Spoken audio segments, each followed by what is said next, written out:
The story begins in the prison of the Silver Dragon Dungeon, guarded by two formidable dragon sentinels. A silver dragon queen named Roswace arrived, ordering the guards to leave as she wished to speak with the prisoner alone. Chained in the prison was the great dragon-slaying hero.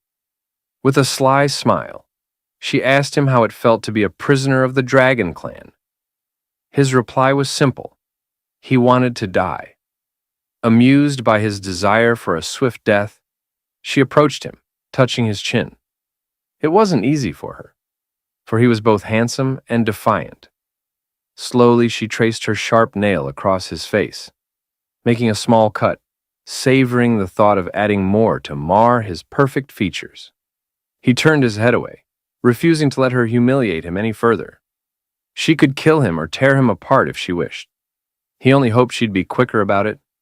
Despite his great power, he had been betrayed by a villain, leaving him in this wretched state. The Dragon Queen licked the blood from his wound and suggested he join the Silver Dragon Clan. He mocked her, questioning if she was worthy of such an ally. Infuriated, she lashed out, whipping him with her tail. His body slammed into the wall with a resounding crash. Standing over him, she placed her foot on his chest, incredulous that a mere prisoner would dare insult her. This was no ordinary man. His name was Leon Cosmo, once the celebrated hero of humanity, praised by thousands. But now, broken and defeated, he could no longer believe in his former greatness. His dreams of wiping out the Dragon Clan and leaving behind a legacy for future generations had crumbled. The Dragon Queen sneered, telling him to accept his fate.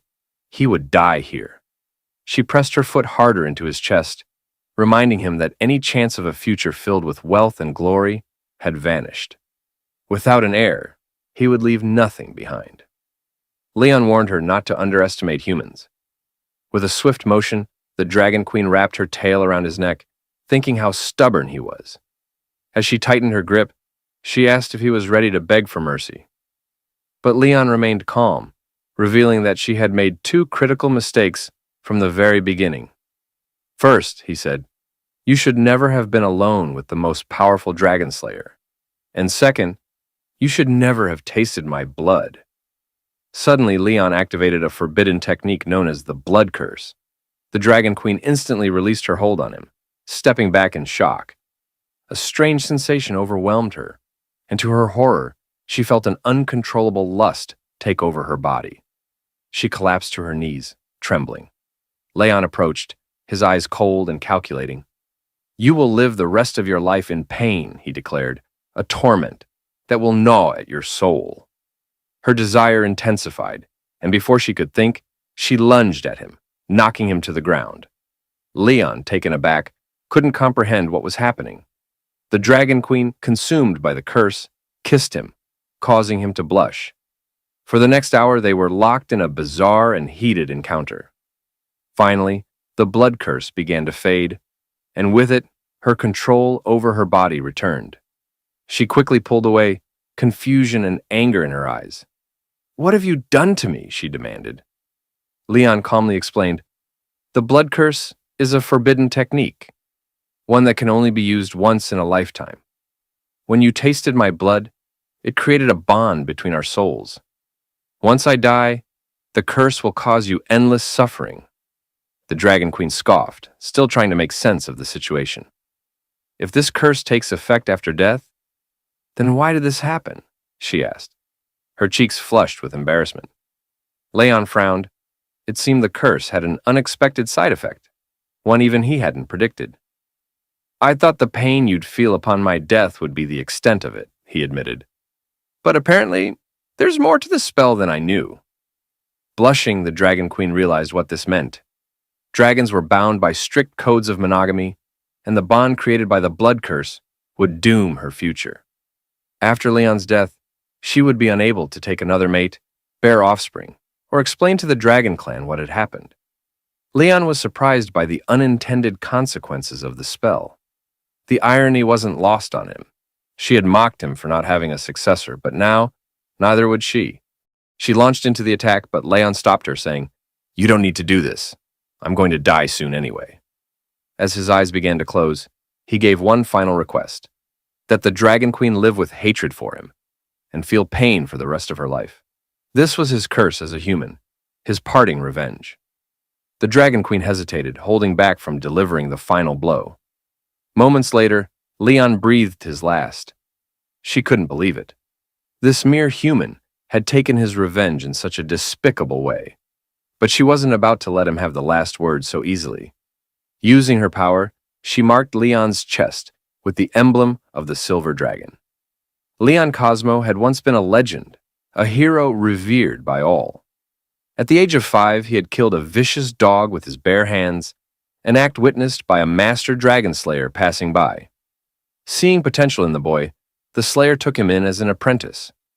By the age of 10, Leon entered the prestigious Imperial Dragon Slayer Academy, and 4 years later, he graduated as the youngest and most highly evaluated student in its history. At just 15, Leon marched onto the battlefield, slaying dragons and reclaiming territory for the Empire. His name spread across the land as the strongest dragon slayer, the Empire's beacon of hope to end the war. That was until he was captured and enslaved by the Dragon Clan. 2 years had passed since that fateful day. Leon awoke with a scream, his hand instinctively flying to his chest. Gradually, his breathing slowed as he calmed down. Looking around, he found himself in an unfamiliar room. Confused, he wondered where he was, when suddenly the door opened. A small girl entered, and Leon was struck by her innocence and beauty. He blinked, trying to understand what was happening. Rising from the bed, he gazed at the girl. Her presence so pure he thought she must be an angel. Surely he had died and ascended to heaven after his immense service to humanity. But his assumption was wrong. "What's your name?" Leon asked, still in disbelief. The girl smiled sweetly. "Muin." Though her response made him feel strangely happy, something about her was odd.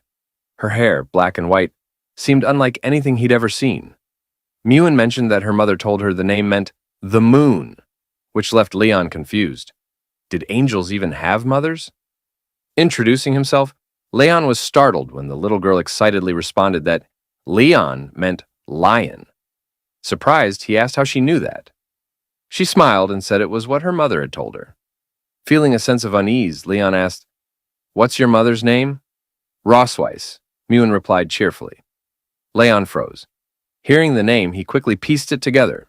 He was her father. Muin confirmed it with a joyful grin. Panic surged through him. How could this be possible? How could he have a child with Rosweiss? Just then, Muin turned toward the door, where her mother stood, sending a chill down Leon's spine. "Mama! Daddy's awake!" Muin called out, running toward her. Rosweiss's lips curled into a smile, but it wasn't the one her daughter imagined. Muin assumed her mother was happy, since she visited him every day. But as Rosweiss stroked her daughter's head, she wore a wicked grin. "Go outside and play, dear," Rosweiss said sweetly. "Your father and I need to talk." Once Muin left the room, Leon stared at Rosweiss in disbelief. "Is Muin really our daughter?" "Yes," she confirmed, closing the door behind her with her tail. "She's our biological child." Leon's mind raced. "Why did you have the child?" he demanded. "Why did you save me?" Rosweiss revealed that Leon had been asleep for 2 years. She hadn't forgotten what he'd done to her, and she wasn't going to let it go. Leon's anger flared. He hadn't meant for any of that to happen. "We're different," he growled. "We can't coexist. I would have never touched you if things had been different." Seeing the torment in his eyes, Rosweiss's expression darkened. "Oh? It was torture for you, was it?" She wrapped her tail around his leg, yanking him onto the bed. Climbing on top of him, she tore his shirt open and, with a cold gleam in her eyes, activated a spell. She was going to carve her own dragon mark into him, binding him to her forever. Even though Leon begged her not to, Rosweiss touched his chest, and a glowing magic circle appeared. This mark was to become his eternal shame. From this moment on, he would be her prisoner, bound to her forever, unable to leave. When his companions saw the dragon tattoo on his body, they would believe he had betrayed them and surrendered to the Dragon Clan. Leon still couldn't understand why she was doing this.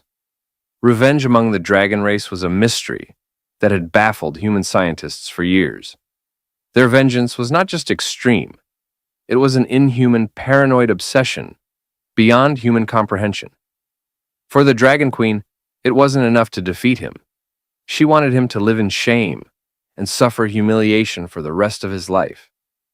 As the spell took hold, Leon began to feel an overwhelming desire he couldn't control. For the Silver Dragon Queen, it was a great honor to break Leon, the greatest dragon slayer in human history, and make him her slave, her closest companion. Now that he was fully under the spell, she climbed on top of him, deciding it was time to make him hers in every way. At the Silver Dragon Castle, even the maids noticed the queen was in an unusually good mood. Word spread quickly. The Dragon Queen's husband had finally awakened. Leon, overhearing this from a hidden corner, was shocked. She had publicly declared him her husband. No one knew just how terrifying she truly was. She had spent the entire day and night with him, and poor Leon's body was nearly broken. His waist felt as if it had been shattered. Furious, Leon swore he would not stay here to be her plaything. Stealthily, he slipped out of his room and made his way to the side door of the castle. But 4 dragon guards stood watch. Escape seemed impossible. The castle was eerily quiet, with far fewer guards than there had been 2 years ago. Something was strange about all of this. While Leon was figuring out how to avoid the guards, he stumbled upon a hidden hole in the grass. Silently, he approached it and saw a faint light coming from the other side. Unsure if it was a trap, he decided not to dwell on it. He had to escape no matter what. Even if it was a trap, he would force his way through. Without hesitation, Leon began crawling through the narrow tunnel. He muttered a sarcastic farewell to the perverted Dragon Queen, and as for little Mewen, though she was adorable, she would have to stay behind for now. Meanwhile, on the balcony, Mewen ran to her mother, excitedly announcing, "Father is digging a hole for the dog." The Dragon Queen, lounging in a bikini and sipping wine, chuckled at Leon's audacity. Mewen eagerly asked, "When are you going to fish him back?" Rossweiss scolded her gently, saying that fish was too rude. "Say catch him back instead," she corrected with a smirk. Mewen, a bit confused, nodded and agreed. As night fell, Leon finally managed to escape the castle and darted into the nearby forest. He knew if he could climb the mountains ahead, he'd be able to see the border of human territory. After running for hours, Leon felt confident that the Dragon Queen wouldn't be able to catch up to him. But to his dismay, the sky suddenly darkened, and the Dragon Queen, now in her true dragon form, appeared above him, praising him for being such a fast runner. Seeing her, Leon cursed his luck and bolted, but Rossweiss quickly landed in front of him, blocking his path. To his surprise, she wasn't angry. In fact, she seemed quite pleased.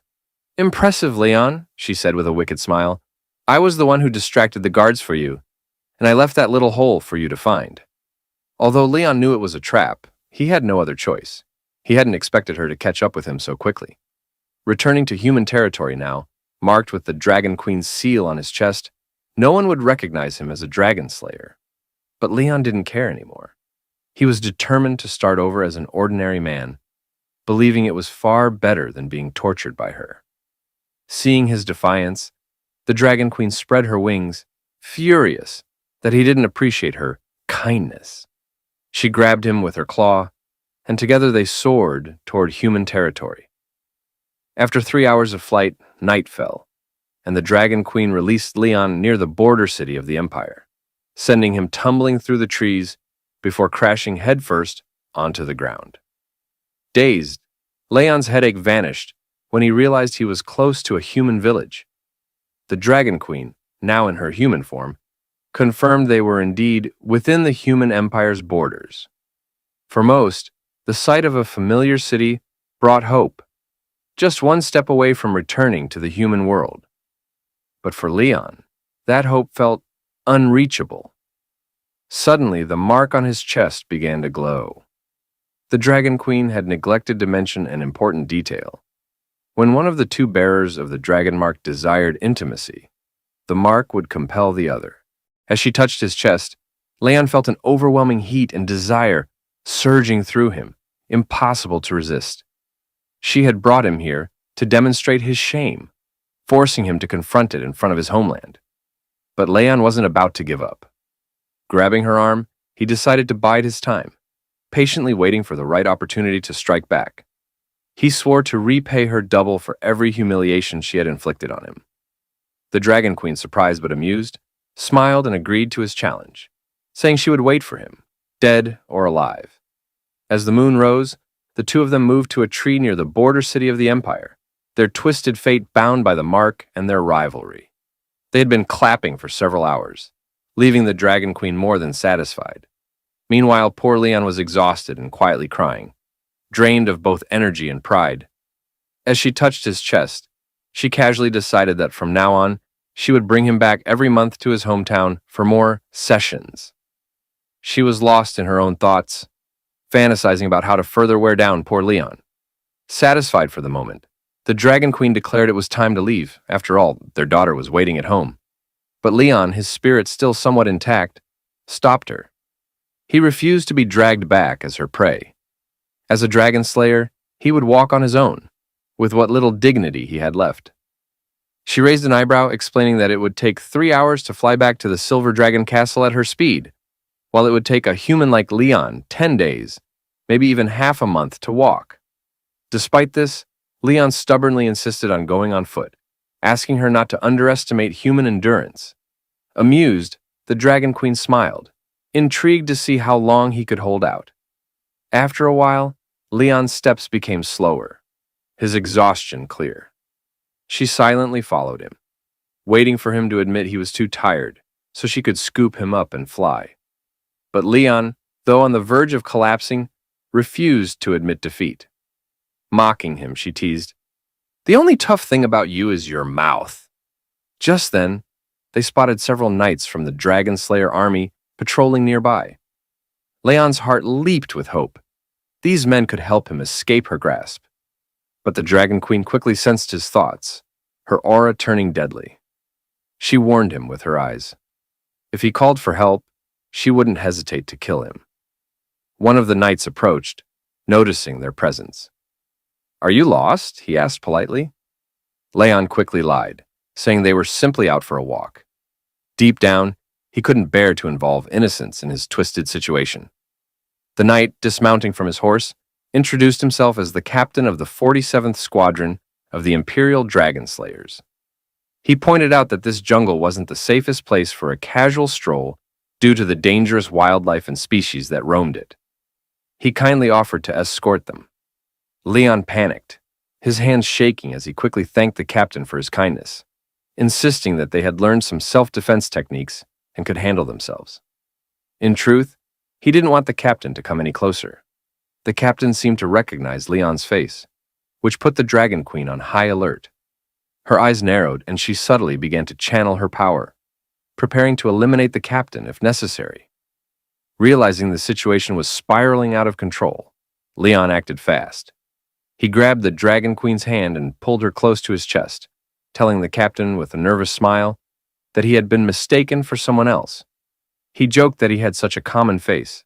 Even his wife, the Dragon Queen herself, sometimes mistook him for someone else.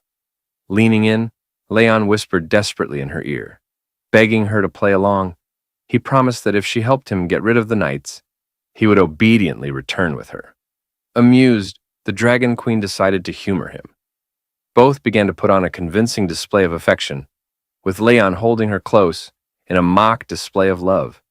The captain, clearly uncomfortable with the sudden outpouring of affection, smiled awkwardly and excused himself, no longer interested in disturbing their romantic moment. As soon as the knights were out of sight, Leon released the Dragon Queen, who was visibly irritated. Realizing his mistake, he quickly stepped back. "You were smart not to ask for help," she remarked coldly, "but let's get one thing straight. Just because we have a child together, that doesn't make me your wife." Leon, still catching his breath, responded, "I never intended to be your husband." The Dragon Queen smirked, satisfied with his answer. She turned to leave, reminding him they had a long journey ahead. But before they could set off, Leon suddenly felt a sharp pain in his hand, and moments later, he collapsed unconscious. Seeing this, the Dragon Queen sighed, amused by how fragile humans could be. Without hesitation, she transformed into her dragon form, gently picked Leon up in her mouth and tossed him onto her back.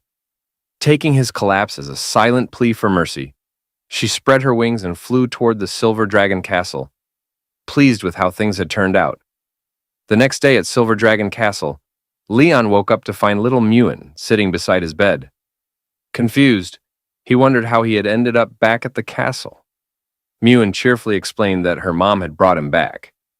It didn't take long for Leon to realize that he had finally been captured like prey. Glancing at his hand, he noticed it was bandaged, with a neat little bow tied around it. Mewen proudly took his hand, explaining that she had done the bandaging herself, clearly hoping for praise. Leon smiled and gently stroked her head, realizing how different she was from what the dragonologists had said about her kind. Dragons were supposed to be fierce, raised in violence and blood from childhood. Yet, despite her dragon traits, Mewen showed no hostility. She treated him with the warmth of a daughter, leaving him to wonder if this was because she was a human-dragon hybrid. He patted her head affectionately, telling her how amazing she was. "Mewen, you're very cute," he said with a smile, then added teasingly, "But when you grow up, don't be like your mother." From the doorway, the Dragon Queen's voice cut in. "And what's wrong with being like me?" Leon froze, startled, realizing she had overheard him. Nervously, he tried to change the subject. Mewen, meanwhile, eagerly showed her mother the bandaged hand, explaining that she had followed her mom's instructions perfectly. The Dragon Queen remained cold, giving no praise. "That's what you should do," she replied coolly. Mewen simply nodded in understanding, used to her mother's strictness. Trying to lighten the mood, Leon patted Mewen's head again. "Why don't you go hide in the garden?" he suggested. "I'll count to 100, and then I'll come find you." Mewen's eyes lit up with excitement at the thought of playing hide-and-seek. As she ran off to hide, Leon glanced at the Dragon Queen, muttering to himself, "I'm definitely not like her mother." Then, he began to count as Mewen disappeared into the garden. Once Mewen left the room, Leon turned to the Dragon Queen and asked why she was being so hard on her. Sitting on the bed, she explained that all dragons were strict with their children from a young age to cultivate strong warriors. Leon countered that Mewen was not entirely a dragon, and besides, she was very cute. The Dragon Queen scoffed, stating that Mewen was indeed a dragon, and that cute was a derogatory term for one of her kind. Leon thought the Dragon Queen was also quite cute, but his comment only fueled her fury. In a swift motion, she grabbed him by the shirt, reminding him that he was just a slave for her to vent her anger on, and was not allowed to outshine her. Leon understood her position, and her mood seemed to lift slightly. After all, she was the Dragon Queen of the Silver Dragon clan, burdened with many governmental matters.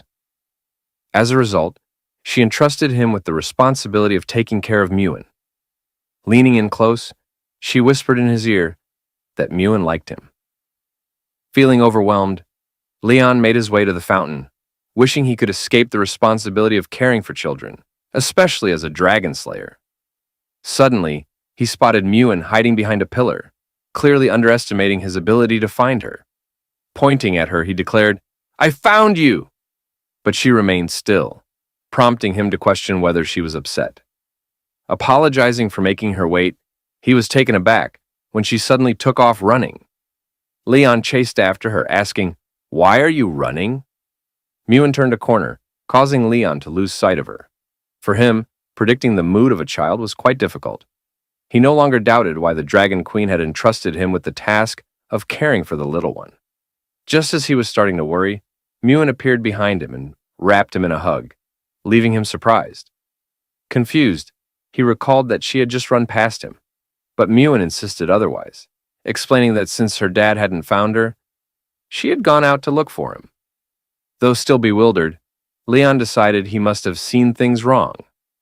Mewen took him by the hand, urging him to follow her as she had something special to show him. Just then, another girl, resembling Mewen, emerged from behind her and watched them in silence. That day, once the fountains were turned on, little Mewen began to shake her head excitedly. She was painting some drawings and having the time of her life. Leon, sitting behind her, couldn't help but smile at the sight, feeling a wave of tenderness. Having a daughter felt good. For the first time, it seemed his soul had begun to heal. While Muin enjoyed herself, Leon clenched his fists and gritted his teeth, deciding it was time to escape the Dragon Queen's grasp. Just then, Muin ran toward him, eager to show him a family drawing she had made. Leon extended his hand with a cheerful smile, ready to praise her. But as he examined the drawing, shock washed over him. Muin had depicted two girls. Initially thinking it was a mistake due to her age, he pointed to the other child in the drawing and asked, "Why are there two children?"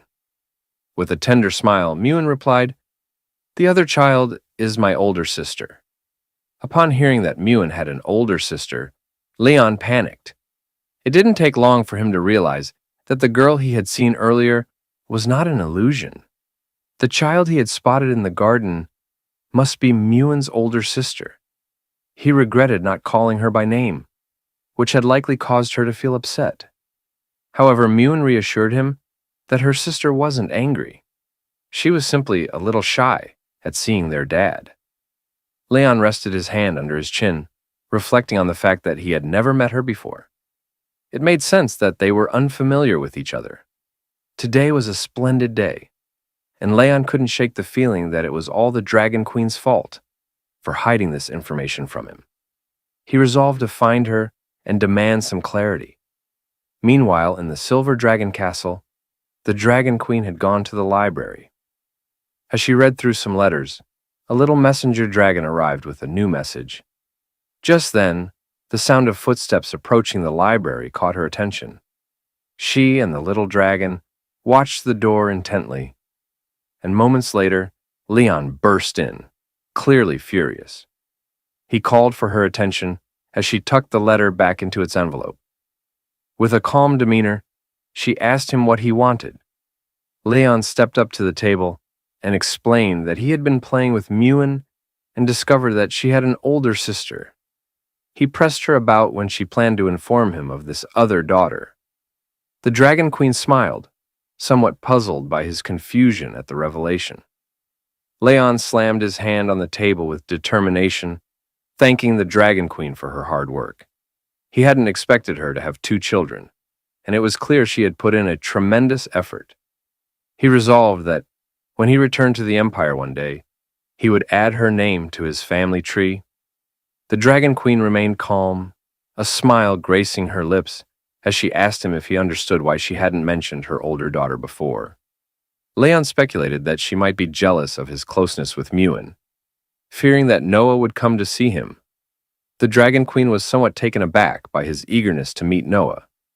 Unlike her, a cold and stern mother, Leon wanted to nurture a good relationship with his daughter. With a soft smile, the Dragon Queen decided to grant Leon's wish, but warned him to consider his choice carefully. As the hours passed and darkness began to settle, Leon headed to the kitchen, a smile stretching across his face as he started cutting some carrots. Today, he was determined to show the Dragon Queen how things should be done. His first step in approaching his eldest daughter was to whet her appetite with a delicious meal. He set to work preparing a hearty meat stew with cream, a dish he often made during his time with the team. Everyone who had tried it claimed it was exceptional, and the sweet flavor was perfect for children. Using a spoon, Leon sampled the stew, savoring its rich taste. He hadn't forgotten how to cook, and as he clenched his fist in determination, he imagined Noah's smile as she declared that she loved the dishes her dad made. He believed that with this flavorful meal, he could win her over.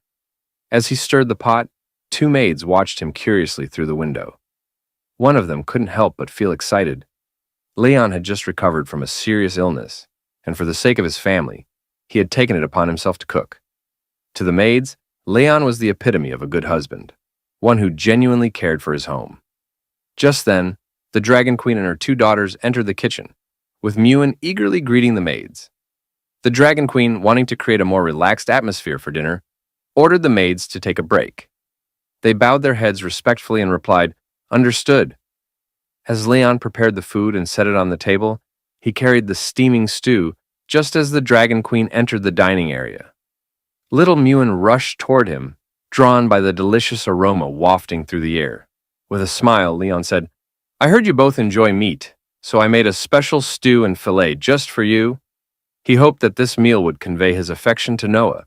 To his surprise, Noah seemed indifferent to the feast before her gaze wandering elsewhere. Leon was left in shock, confused by her lack of interest. The Dragon Queen smiled knowingly, and in that moment, Leon's frustration flared. He realized that the Dragon Queen had anticipated this reaction, which explained why she had been reluctant for him to meet Noah. It was their first meeting, and the Dragon Queen prompted Noah to introduce herself.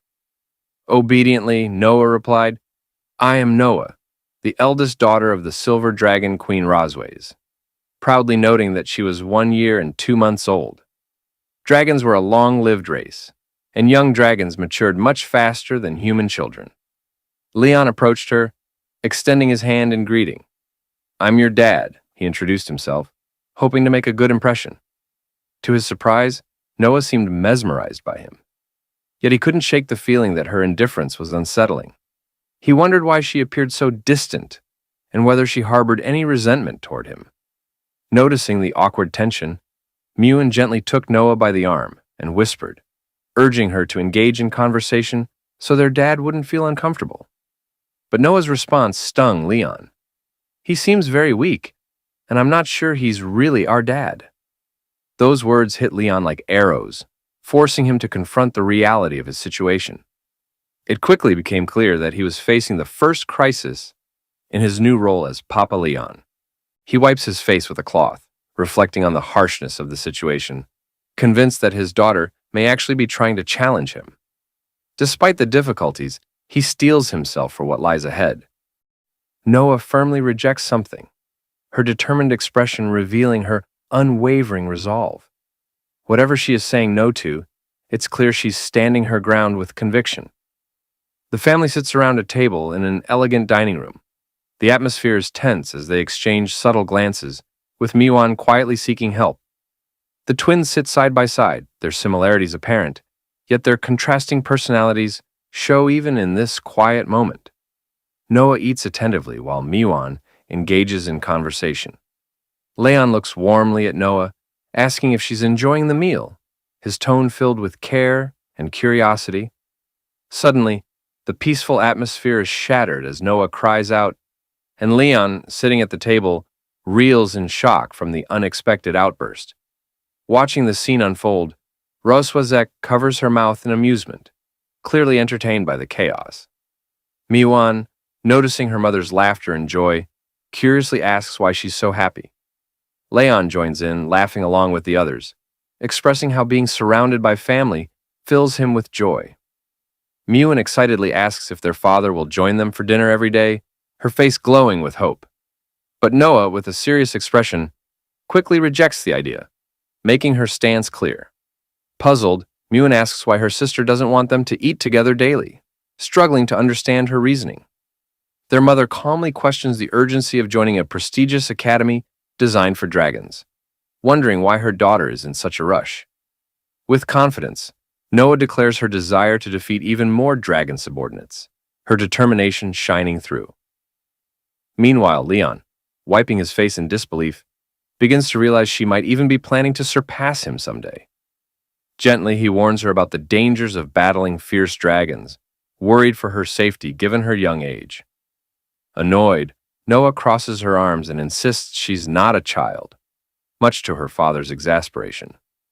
Rosways agrees with her daughter's eagerness to start learning early, believing it will better prepare her to face dragon subordinates in the future. Turning to Leon, she asks if he has a specific reason for wanting to prevent their daughter's education, subtly challenging his concerns. Leon contemplates in frustration, realizing that if he continues to oppose her ambitions, his daughter will only grow more determined to challenge him. Finally, with a resigned sigh, he dismisses his concerns and decides to remain silent for now. Reluctantly, Leon acknowledges that he understands the situation, though he's visibly frustrated. In his mind, he envisions Rosways using the dinner setting as a psychological game, aiming to mentally overwhelm him. With a smirk, Rosways warns Leon to be cautious, as decisions about their daughter's future are made swiftly, leaving him visibly stressed. Noah is informed that the academy's entrance exam is in a month, and her father will help her prepare during this time, to which she enthusiastically agrees. As the family dinner concludes, they playfully talk about how full they are, teasing each other lightheartedly. Rosways turns, calling out in a serious tone, catching the attention of someone nearby. Leon gestures to the table, pointing out that the dishes haven't been cleared, expecting some action. Rosways calmly replies that such tasks are best left to others, subtly dismissing his concern. Leon suggests that a proper family dinner should end with both husband and wife cleaning up together. He hints at whether Rosways truly wants to uphold a harmonious family image for the children, or if it's merely for show. The child eagerly awaits the elder's approval, her excitement unmistakable, as Rosways reluctantly agrees with a calm expression. The child, brimming with enthusiasm, declares her desire to help, her energy contagious as she eagerly reaches out, determined to be part of the action. Suddenly, Noah finds herself being pulled along in confusion, struggling to keep up with her sister's quick pace as the scene shifts to a quiet kitchen with dishes left in the sink.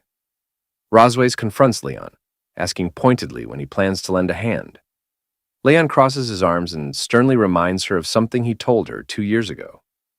Rosways, however, firmly asserts her refusal to deal with someone who has undergone rigorous training, her body radiating with power. Leon stands confidently, demanding to know Rosways' intentions with a sharp tone, reflecting on how he used to be easily manipulated. But things have changed. Rosways launches a powerful attack, warning him not to think he can escape so easily. Leon catches her strike with a firm grip, standing his ground and asking with a smirk, "Who said I was trying to escape?" Rosways groans in pain, struggling to maintain her strength, while Leon taunts her for being unable to fight back, mockingly calling her a fallen queen. He smugly explains how the effects of the dragon's mark have weakened her, comparing her to a helpless kitten, as he reveals newfound knowledge from her tribe's ancient texts. Sensing her shock, he taunts her thirst for control. Rosways, stunned, questions whether he has ever truly been conquered. Breathing heavily, her face flushed with emotion, she demands her tail be released, indicating that she's being restrained. Leon, holding her tail, speaks in a calm yet menacing tone, accusing her of disrespecting his dignity since the day he awoke. His smug expression contrasts sharply with her shocked, vulnerable state, as she glares at him angrily. Rosways responds fiercely, refusing to submit and calling him a bastard. Her emotions boiling over as she challenges his dominance. She stares at him, clearly taken aback by his bold actions. Meanwhile, 2 maids gossip in the hallway, wondering if the queen and her family have finished their private time, their curiosity hinting at something unusual happening inside. Peeking into the kitchen, they're shocked to find it sparkling clean, as if someone had meticulously scrubbed every corner. The maids speculate whether the prince is responsible for the surprising tidiness. One of them, delighted by the spotless state of the kitchen, happily holds up a polished plate. Meanwhile, Leon stands silently, observing the situation with a calm yet focused expression. Holding Rosways tightly, he warns her to stay quiet to avoid discovery by the maids, mocking her fall from grace as she finds herself in a vulnerable position. The door to the room shuts firmly and Rosways' eyes blaze with anger and determination, betraying her inner struggle against the humiliating circumstances. Leon smirks, tightening his grip on Rosways as he mockingly calls her his wife and suggests they get started. His expression shifts to a cold, determined gaze, showing his complete control over the moment. Rosways' eyes fill with helplessness and exhaustion, but she barely responds, seeming resigned to her fate. 3 days later, the scene shifts to a bright, majestic castle standing tall under a clear blue sky. 2 sisters stand by their father's bedside, worried as he hasn't woken up in 3 days. They wonder if he might be dead, but one of them calmly reassures the other to wait and see. Suddenly, Leon reacts as he's kicked in the face, groaning in pain from the unexpected hit. Noah, her foot still on his face, remarks that their father isn't dead yet. Startled and somewhat hurt, Leon questions if any child would treat their parent this way. As Leon regains awareness, He finds himself in bed with Miwan by his side, who eagerly reacts to his movement as if she's been waiting for this moment. With joy, Miwan announces that he's regained consciousness, while Noah sits nearby observing. Confused, Leon wonders when he even fainted. As he slowly sits up in bed, Rosways calmly offers to help Leon recall the events that led to his unconsciousness. A flashback reveals him being struck hard by Rosways. He remembers how the dragon mark on him became powerless after that night, triggering the painful moment when he was struck. Leon reflects on Rosways' ruthlessness, realizing her power is overwhelming and could have easily ended him if he had been any weaker. Still recovering, Leon sits quietly on the bed, watching Rosways, who has turned her back to him. He notes her beauty, despite her intimidating strength, and realizes she is a dragon over 200 years old. Miwan, noticing her father's stillness, wonders why he isn't moving, speculating that he is simply stunned by their mother's appearance, hinting at the awe she inspires. Rosways is caught off guard as someone abruptly strikes a nearby surface, drawing her attention. Her expression shifts in surprise. Leon reaches down to pick up a flower accessory from the floor and gently places it on Rosways, stating that it suits her. Rosways reacts with surprise at Leon's thoughtful gesture, questioning if he's ever done something like this for other women. Leon chuckles and explains that as a child, he used to comb his master's donkey, claiming he has some skill in it. Miwan looks up at Leon and innocently asks what a donkey is, catching him off guard. Smiling, Leon explains that donkeys are similar to dragons, but much smaller, stubborn, and make humming sounds when unhappy. He then imitates a donkey's behavior, amusing Miwan with his antics. Rosways watches intently, noting the similarity between a donkey's stubbornness and her own personality. Leon suddenly recoils in fear as Rosways strikes him, sending him reeling. He clutches his stomach, wincing in pain, but reassures Miwan that he's fine when she asks if he's okay. Rosways assigns the task of teaching the girls to write, declaring that Leon will handle it. Leon, taken aback, realizes he's been volunteered without any say. Miwan excitedly cheers that their father will teach them, while Noah confidently claims she already knows how. The two girls race off to the study room, eagerly discussing which colorful pens they want to use. Meanwhile, Rosways informs Leon that her sister's coming to visit and that she doesn't want him appearing in front of her. Leon looks surprised, puzzled as to why he's being told to avoid the meeting, and voices his frustration about not being allowed to meet her family. Rosways reminds him that he is now part of the Silver Dragon clan and was in a coma for 2 years due to a mysterious illness. She explains that he has only recently woken up, emphasizing the complexity of his new situation. Rosways warns him that if he is ever forced to meet her sister, he must stick to the false identity she has crafted for him. Rosways emphasizes the importance of keeping up the story, and Leon listens intently, still processing the situation. With a serious expression, he acknowledges her instructions, respectfully addressing her as Your Majesty. After Rosways leaves, Leon questions whether he'll truly follow her orders, standing alone as he begins to plot ways to embarrass her in front of her sister. The scene shifts to the children's study room in Silver Dragon Castle, where Leon sits at a table, teaching Noah and Miwan to write their names. He demonstrates patiently, guiding them step by step as they watch attentively. After writing their names as examples, he asks them to practice by copying his writing. Miwan looks excited, while Noah's expression remains more serious. Studying Leon's writing, Noah comments that it isn't as good as her mother's, hinting at her high expectations. Leon feels a twinge of frustration at the comparison, sensing the pressure to meet her standards. When Leon stands to leave, Miwan curiously asks what he's planning. He replies that he forgot to deliver something to their mother, and assures them he'll check on their progress later, though his carefree attitude leaves Noah doubting his seriousness. Miwan teases her sister for seeming happy, which Noah sternly denies, insisting they focus and practice as instructed. She looks down with a soft blush, momentarily thoughtful. The scene transitions to the grand gates of Silver Dragon Castle, where soldiers and prominent figures gather for a formal event. There, Isha Melkvi, the Red Dragon Queen, stands confidently, her striking red hair and royal attire making a powerful impression. Rosways rushes to embrace her sister, their close bond evident in the warm reunion. The reunion is filled with warmth as Aisha and Rosways joyfully greet each other after a long time apart. Isha Melkvi compliments her sister, noting how vibrant she looks since their last meeting. Rosway seems a bit taken aback by the compliment, modestly disagreeing. Curious, Isha inquires about Rosway's husband, having heard that he has finally woken up. She wonders aloud why she hasn't been allowed to see him yet. Rosways explains that her husband is unwell and cannot meet with Isha at the moment. Disappointed, Isha admits she was eager to see what the Dragon King who kidnapped her sister looks like.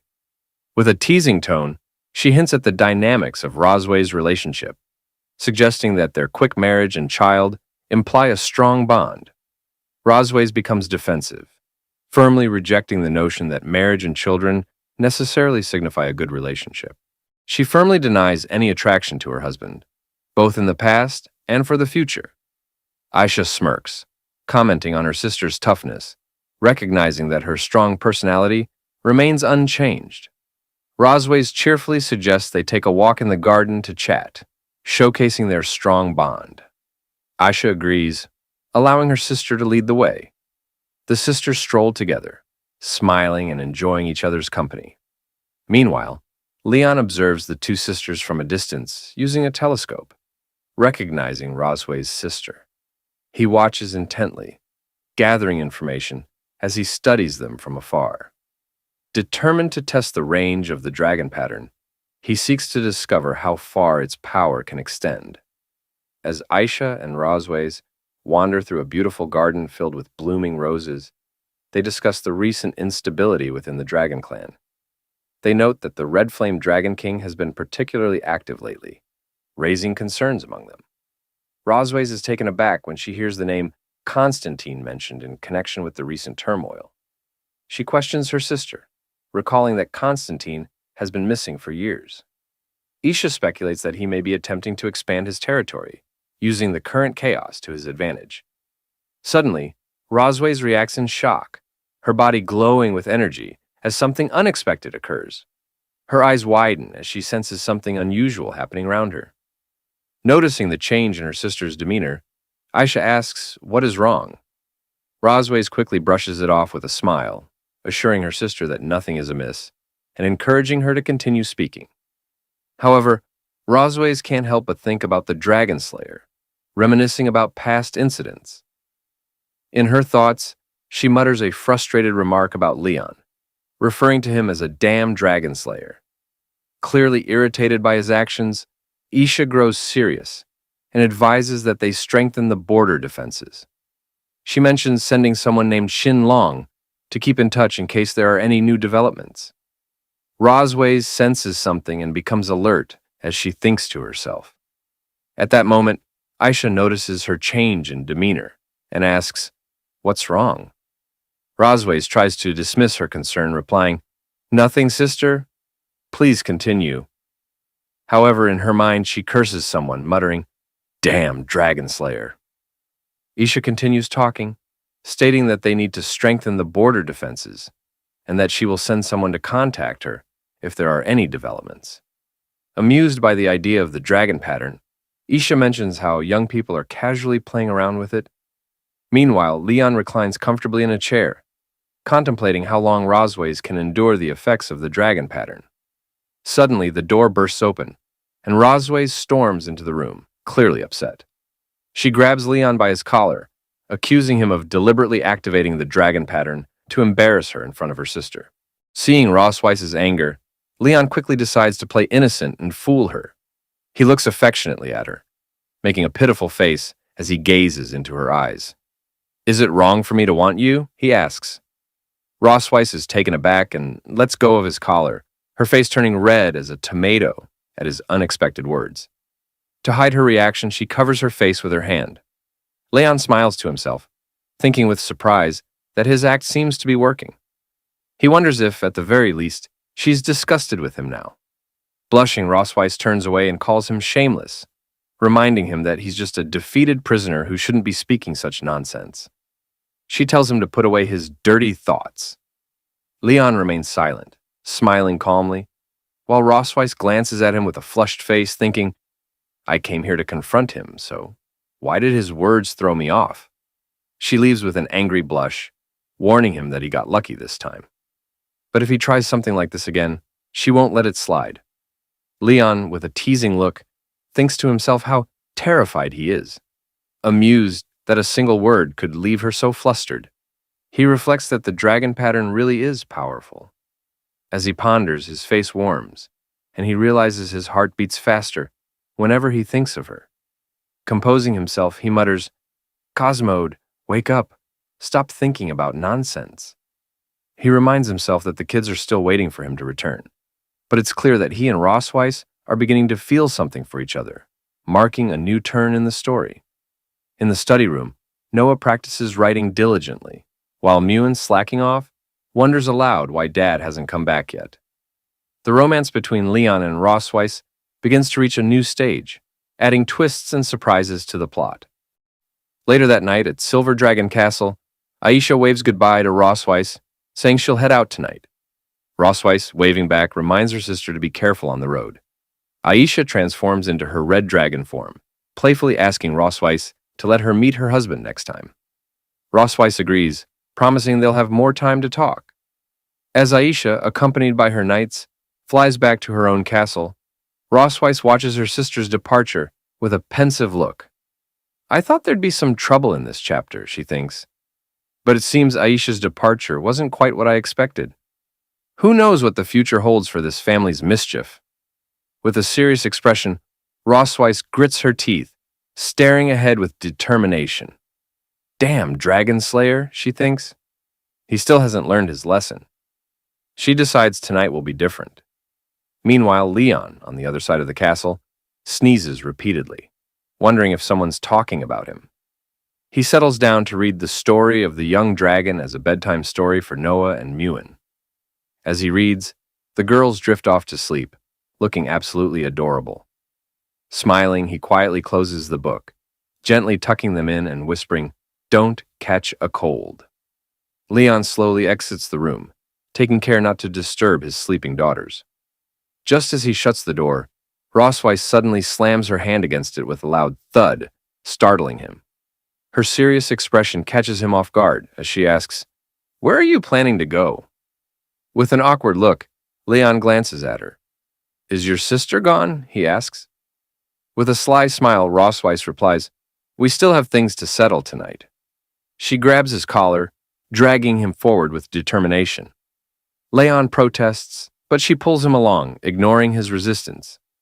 In the Silver Dragon Queen's bedroom, Leon places a tub of hot water down with a loud clatter in front of her.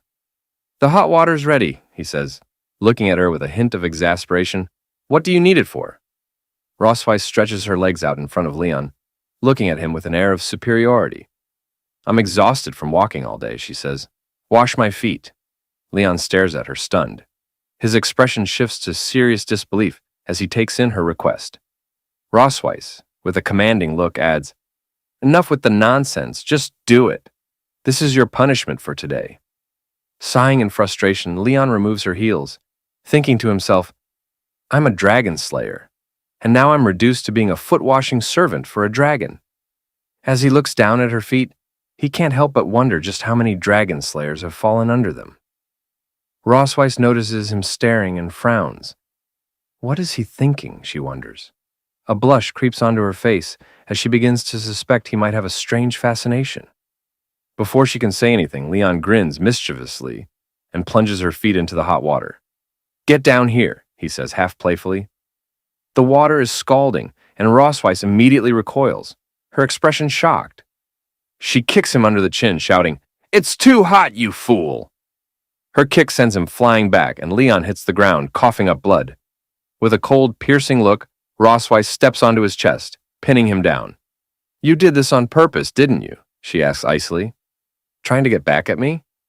Leon, his defiance undiminished, gives her an arrogant smile. Well, you're the one who demanded I wash your feet.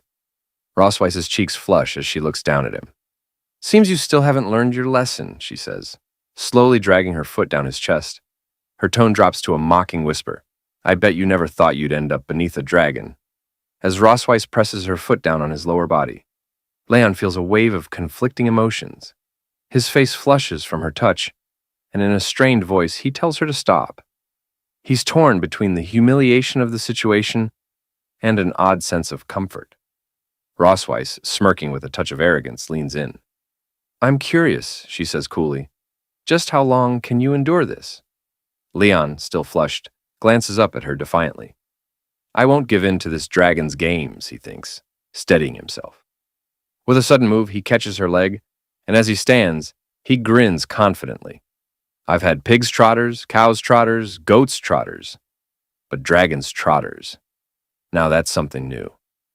Rosweiss's eyes widen, her face turning red as she asks, What are you doing? Without missing a beat, Leon playfully bites her leg, exclaiming, Tonight's snack, raw dragon claws. As Leon bites her leg, Rosweiss screams angrily, threatening to kill him. The next morning, Moon and Noah wake up.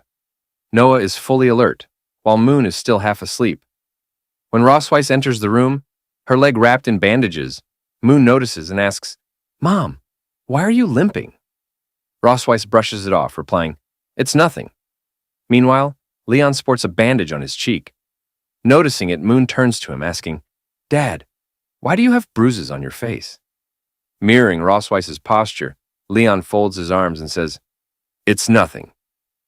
Moon, puzzled and curious, places her hands on her hips, staring at both Leon and Rosweiss with a questioning expression. Suddenly, an idea pops into her head, and her face lights up with excitement. You must have been playing some fun game without me, she exclaims, raising her hand. I want to play too. Noah, arms folded, watches her sister with a blank expression, silently observing the scene. Later, Leon and Rosweiss walk in the garden outside the Silver Dragon Castle. Both look away from each other, each lost in their own thoughts. One maid nudges another, pointing and saying, Look, the queen and the prince are on a date. The blue-haired maid giggles, adding, What a lovely couple they are. However, she then remarks that they seem a bit distant. The other maid watches them contentedly. Rosweiss and Leon continue walking in silence, the quiet between them stretching. Leon, watching Rosweiss from behind, wonders how things ended up this way. He thinks back, recalling how she had earlier suggested they take a walk together. Shocked, he'd asked why he should walk with her. Rosweiss had replied that it was his duty to keep up the appearance of family harmony for the sake of outsiders. In the garden, Leon glances at Rosweiss, sensing something unusual about her today. She's not typically this proactive, and he wonders what she might be planning. Meanwhile, Moon and Noah, hiding behind a nearby tree, observe their mom and dad. Moon mutters to herself that Dad is so clueless. He can't even hold hands. Suddenly, an idea pops into her mind. With determination and bright eyes, she clenches her tiny fists and declares that she's going to help them. Noah, taken aback, tries to stop her. Wait, Moon, she says, but Moon doesn't listen. She jumps up and runs toward them. Noah calls out again, telling her to leave them alone, but Moon, already in motion, ignores her words. As she nears, Moon calls out to her parents. Hearing her voice, Leon and Rosweiss turn, surprised to see her racing toward them. Leon asks why Moon followed him, but before he can finish, Moon grabs both his and Rosweiss's hands, quickly linking them together. Both Leon and Rosweiss are startled by her sudden action. With a cheerful smile, Moon says, When you take a walk, you're supposed to hold hands. Then, with a quick spin, she runs back, saying she's going to play with her sister. Leon watches her leave, wondering where this child learned such things. Back at the tree, Noah pinches Moon's cheeks, scolding her for not listening. Moon, tearing up cutely, admits she was wrong, promises not to do it again, and asks her sister to let go. Leon and Rosweiss stand in silence, still holding hands, wearing blank, confused expressions. Blushing, Leon looks away and says that this is a bit unexpected, asking what he should do. Rosweiss, also blushing, replies softly that it's okay. They can just hold hands for now. As Leon and Rosweiss continue walking, Leon remarks that she seems unusually calm today, which makes him feel a bit uneasy.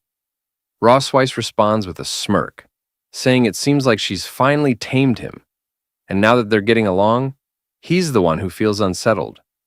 While they chat and stroll, Moon and Noah watch them from behind a tree, curious and observant. Leon glances at Rossweiss and reflects on how she has always presented herself as a dignified queen before others. Yet, he didn't expect her to be so flustered by something as simple as holding hands. He wonders if her strictness as a mother might stem from not knowing how to connect with her children. Leon then brings up the way Moon and Noah address her, noting that they always call her mother in front of others. He gently suggests that the usual way of addressing parents is mom and dad. He points out that while Moon calls him dad, she calls Rossweiss mother and wonders if it makes her seem more distant to them. Rossweiss looks away and after a pause, asks if there's really that much of a difference between mother and mom. Leon, looking at Rossweiss with a bright smile, suggests that there is a difference and encourages her to have the kids call her mom instead. He bets they'll feel closer to her that way. Rossweiss's face flushes red, caught off guard by Leon's cheerfulness. After composing herself, she nods and says she'll try it next time. Leon, surprised by her sudden enthusiasm, asks why she's speeding up. As they continue walking in the garden, Rossweiss suddenly asks if Leon feels homesick. He raises an eyebrow and questions why she's bringing it up, since she won't let him go back anyway. Rossweiss admits that she can't send him home, but mentions there's something that might help ease his homesickness a bit. Leon, curious but silent, follows her until they arrive at the castle's large warehouse doors. As they stand before it, he wonders aloud what it might be. Rossweiss explains that it doesn't have an official name. He can call it a warehouse, utility room, or whatever he likes. She unlocks the door with a key and leads him inside. As Leon looks around, he exclaims, "The dragon's treasure trove." Picking up a bracelet, he comments that if it were in the Empire, it could easily be worth hundreds of thousands of gold coins. Rossweiss tells him that the bracelet was a gift from her grandmother when she was a child, and that, besides the spoils of war, the room holds items with personal significance for her. Leon glances at her thoughtfully, remarking that he hasn't heard her speak much about her family, aside from her sister. Rossweiss explains that she never met her parents and was raised, along with her sister, by their grandmother. Leon, surprised, shares that his own story is similar. He grew up in an orphanage, not knowing his parents, until he was later adopted by his master and his wife. Leon looks at Rossweiss and asks why she brought him here. Opening a treasure chest, she replies that she has something that might temporarily help him forget his troubles. Leon, still confused, remains silent. When Rossweiss opens the chest, Leon's eyes widen with surprise, and he exclaims, "It's the black gold armor!" Rossweiss smirks and asks if he hasn't always wanted to reclaim this armor. Leon, in disbelief, asks if he's dreaming, and if she's truly going to give it back to him. With a cunning smile and a dark glint in her eyes, Rossweiss confirms it. As Leon reaches out and touches the chest plate of the black armor, a blue light begins to glow. Shocked, he realizes it's enchanted with a dragon mark. Internally, he thinks, "Black gold armor, my faithful friend, how did you fall into her hands?" Rossweiss, still smirking, tells Leon he has finally fallen into her trap. Now furious, Leon clenches his teeth and glares at her. It seems we're about to witness yet another heated encounter between Leon and Rossweiss. Now, Leon seems shocked and confused as he asks Rossweiss what she's planning to do. We can see an activating spell beneath his feet, a dragon pattern sign, indicating that if he touches it, the armor will be automatically activated. Rossweiss, with a confident tone, tells him that she has attached a dragon pattern to the surface of his armor to enhance its properties. After hearing this, Leon feels uneasy and collapses, clutching his chest as if in pain, while cursing Rossweiss in his mind, calling her a despicable dragon woman. He blames himself, thinking he was careless for letting his guard down. While Leon trembles, Rossweiss laughs wickedly, telling him that the enhanced dragon pattern has doubled its effect. She touches his chain, addressing him as her "dear dragon slayer," and tauntingly asks if he can endure it, clearly mocking him. Leon, rendered helpless by the effect, softly calls her name Rossweiss before suddenly collapsing. As he lies there, unable to move, he realizes with growing frustration that he's been completely tricked by Rossweiss. Desperately, he thinks, "Damn it, my body won't move," while an undeniable urge surges through him, stronger than ever. Seeing him in this vulnerable state, Rossweiss takes advantage of the situation, approaching him with both kindness and devilish intent. With a sly smile, she tells him, "Did you really think I wouldn't hold a grudge after what you did?" She goes on to say that she has been waiting for her chance to take revenge, and the past few days have only fueled her determination. Now, with his guard down, she has seized the perfect opportunity to fool him. She adds that she didn't expect it would be so easy to trick him, and Leon, still unable to resist, silently curses her. Rossweiss, unable to hold back any longer, seduces him while teasingly asking if her performance has been convincing. Leon, angry and conflicted, shouts, demanding to know if everything she said and did up until now was a lie. Rossweiss simply smiles, correcting him. His doubts are unfounded. She admits that she hasn't lied, that her feelings were real, and she too has begun to fall for him. Smiling warmly, she finally confesses her affection, removing her clothes and all that covers her body. Laughing, she declares that she actually likes being conquered by him, and with a sense of finality, she officially addresses Leon as her husband. Leon lay there, helpless, almost like a bedridden patient, feeling as though this might be the end. But this intensified moment soon transformed into a joyful one, as the two began to admit their true feelings, finally acknowledging that they truly loved each other.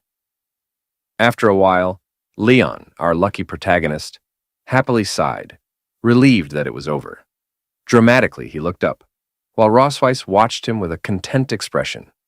Seeing her look, Leon grew annoyed and demanded, in his usual blunt manner, to know why she was staring at him like that. In response, Rossweiss leaned in, grabbed his mouth, and whispered in his ear, "Compared to 2 years ago, the scars on your face have faded a little, but you look more worn by the vicissitudes of life, a little more like a mature man." Unmoved by her words, Leon snapped back, saying she was just trying to trick him again and that he wouldn't fall for it this time. Rossweiss simply smiled at him and remarked, "You've gotten smarter, Leon." Leon, instantly suspicious, looked at her with a questioning expression as she hesitated, stopping mid-sentence with a "but." Rossweiss, blushing, then laughed and said that his health wasn't as good as it used to be. Hearing this, Leon's eyes widened in shock, feeling as though his whole world had shattered with just that one sentence. His face went pale, imagining that she was implying he was no longer as fit as he once was. His mind raced, and as his thoughts spiraled, his jaw dropped wider and wider at the implication that he wasn't as good as before. Finally, he let out a loud scream, overwhelmed by his own fears and wild imagination. The next day at Silver Dragon Castle, Leon appeared with dark circles and bags under his eyes. As he opened the door, he announced his arrival, saying, "I'm here." Entering the room, he found Rossweiss and Noah waiting inside. Rossweiss folded her arms and greeted him with a "Good morning," smirking and mockingly remarking, "It seems you didn't sleep well last night." Gritting his teeth in frustration, Leon replied that it was all because of what she had said. Laughing, Rossweiss teasingly claimed, "I don't remember saying anything at all." From the sidelines, Noah watches the exchange between Leon and Rossweiss, thinking, "It's starting again." Rossweiss shifts the conversation, mentioning that the entrance exam for St. Heath Academy is very strict, and tells Leon he should begin tutoring Noah on dragon knowledge today. As she moves closer, leaning in and whispering in his ear, she taunts him, saying that for now, he can only demonstrate his value in other areas. Hearing this, Leon, fueled by anger, snaps back that he just wasn't in the best shape yesterday. With a determined expression, he points a finger at Rossweiss and loudly declares that he'll make sure Noah passes the test. However, he adds that, in return, he wants something of equal value from her. Rossweiss smirks, saying she's willing to agree to his request, but warns that his demand can't be too excessive. Leon firmly replies that a promise is a promise. Laughing, Rossweiss walks away, telling him he should study hard. With a mocking tone, she calls him dear and warns him not to get too tired. Fueled by anger, Leon shouts after her, "That female dragon! She's done!" Rosweiss waves dismissively as she walks away. Noah, observing the interaction, asks Leon why he quarrels with her mom. Folding his arms, Leon denies it, saying it's just their daily communication. Then, surprised, he asks Noah what she just called her mother. Noah replies, "Mom." Taken aback, Leon steps closer and asks if she was told to change to that name. He then inquires whether she prefers the old name or the current one. Noah, looking away with a slight blush, replies that she prefers the current one. Leon smiles brightly at her, saying he knew they'd love it. Surprised by her father's cheerful demeanor, Noah remains silent, simply looking at him. As she turns to leave, she asks when they can start studying. Leon, caught off guard, calls out to her, telling her to wait for him. Now, in the heart of Silver Dragon Castle, the night stretched out in eerie silence, but in the children's study room, a lone light flickered. Leon sat hunched over his desk, eyes locked on a stack of ancient Dragon Clan tomes, his mind deep in thought. The rest of the castle had long succumbed to sleep, including his children. Yet in the midst of this quiet, Rosweiss swept into the room. She raised an eyebrow as she spotted Leon, still engrossed in his books. "Oh, you're still awake this late?" she asked, her voice carrying that familiar blend of surprise and pride. Leon didn't even look up, instead tapping his temple with his pen, as if working through some complex puzzle. "Noah's quick to grasp concepts," he muttered, half to himself and half to Ross. "Typical teaching methods won't cut it for her. I need to design an entire curriculum. Key concepts, test questions. Looks like I'll be pulling an all-nighter." Ross's lips curled with pride as she stole a glance at their daughter, sleeping peacefully nearby. "Of course," she said, lifting her head and naturally her chest in an almost regal motion. "After all, Noah is like me." Leon smirked, finally looking up from his books to meet her gaze. "Is she, though?" he challenged, a glint of mischief in his eye. He stood up, stretching his tall frame with a flourish, folding his arms with dramatic flair. "I was the top dragon-slaying genius every year, you know," he declared, sounding almost as proud as Ross. "Top of my class in exams, undefeated in field training, awarded every scholarship they had. The school pretty much ran out of ways to praise me," Leon boasted, tossing her a smirk over his shoulder, as if daring her to top that. He leaned forward, eyes gleaming with a playful taunt. "So, Your Majesty, what were your accomplishments?" For once, Rosweiss looked stumped. Her dragon-slaying record spoke for itself, and there was no question about her military prowess. But academics? She faltered, her brow creasing in frustration. Had she underestimated him? This was Leon, after all, the same man she'd always assumed was all brawn and no brain. Her pride took a hit as she realized he might be sharper than she'd given him credit for. With a disdainful smirk, she countered, "So powerful yet still my captive, aren't you?" Leon's face darkened. "Damn it, I only lost once," he spat back, his pride visibly wounded. A dragon slayer of his caliber, felled by none other than the Silver Dragon Queen herself, now reduced to a near constant cycle of defeat and exhaustion under her relentless watch. He slumped back in his chair, muttering bitterly, "One mistake, and now I'm stuck. Tiger in the plains, bullied by a dragon." Ross, smiling smugly at his brooding, leaned in closer, her voice laced with sarcasm. "Afraid of being ridden by a dragon, aren't you?" Suddenly her gaze fell on the bright yellow peppers, her eyebrows arching in suspicion. "What are you doing with these?" she asked. Leon blinked, as if just noticing them for the first time. "Oh, those?" he said with a casual shrug. "Brought them from the kitchen to help keep me awake." Ross's expression shifted from confusion to genuine concern. "Those are Dragon Clan yellow peppers. You're a human. There's no way you can—" But it was too late. Leon had already popped one into his mouth, chewing confidently, for all of 2 seconds. His face instantly turned as red as the fire in a dragon's belly. "So spicy," he gasped, his eyes bulging as his mouth became a molten furnace. He began pacing, patting his face and darting around the room, frantically searching for water. "Water!" Water! Ross, torn between sympathy and amusement, shook her head. Watching Leon scramble about, she couldn't help herself. She stepped forward and caught his face in her cool hands. Their eyes met and both froze. Leon's cheeks were blazing, though this time, perhaps not just from the pepper. Ross quickly looked away, clearing her throat in a half-hearted attempt at nonchalance.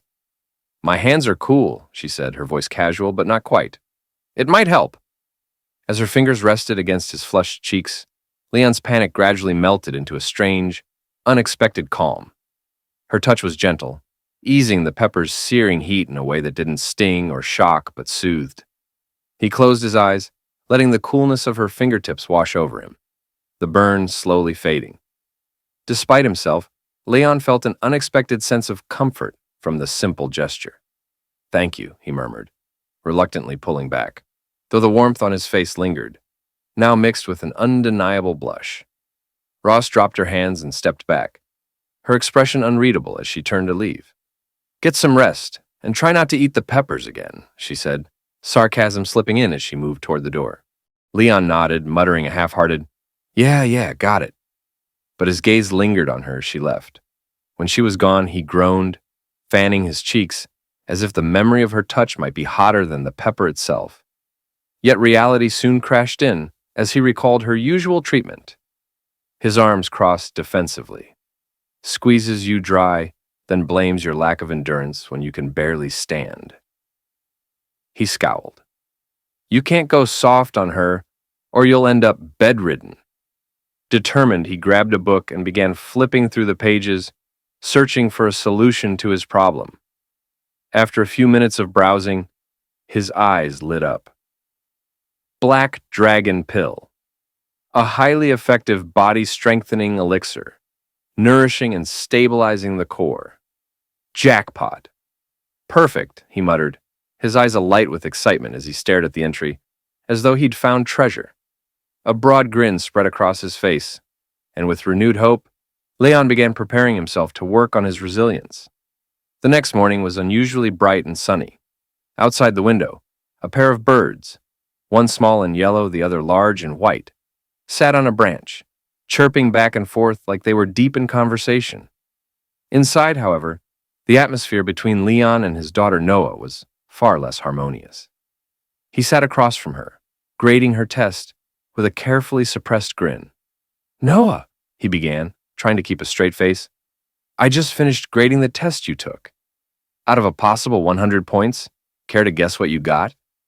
Noah fixed him with her usual deadpan stare, her expression as unmoving as stone. 50. Leon snorted, pulling out the test paper with exaggerated drama. A whole 62, actually. You underestimated yourself. Noah's eyes narrowed as she stared down at her test, scanning the answers with a quiet intensity. Her small hands tightened around the paper and her brows furrowed ever so slightly. It was clear she wasn't thrilled with her score. Leon softened as he watched her, noticing how serious she was, mature even for someone her age. While her younger sister Moon was probably outside chasing butterflies or counting clouds, Noah had approached her studies with a tenacity that had surprised him. She could be so painfully hard on herself, almost like her mother. Reaching out, Leon placed a hand on her head, mussing her hair gently. For a first try, 62 is pretty impressive, kid. Noah glanced up at him, her cheeks barely coloring at the rare compliment. Thanks, she mumbled, a touch of pride slipping into her usually stoic tone. But just as Leon leaned in to offer more encouragement, he was struck by an unexpected coughing fit. He quickly turned away, wincing as he rubbed his throat. Sorry about that, he managed to croak, his voice rasping. His eyes watered slightly as the irritation settled in, and he immediately remembered the pile of yellow Dragon Clan peppers he had munched on the night before. Why, he wondered, did I think wake-up peppers were a smart idea? Just then, Noah's expression shifted, as though something had dawned on her. She reached into her pocket, rummaged around, and produced a small, round tin with dragon throat lozenges, elegantly scrawled across it. She held it out to him, her usual reserve still intact. Leon blinked, surprised.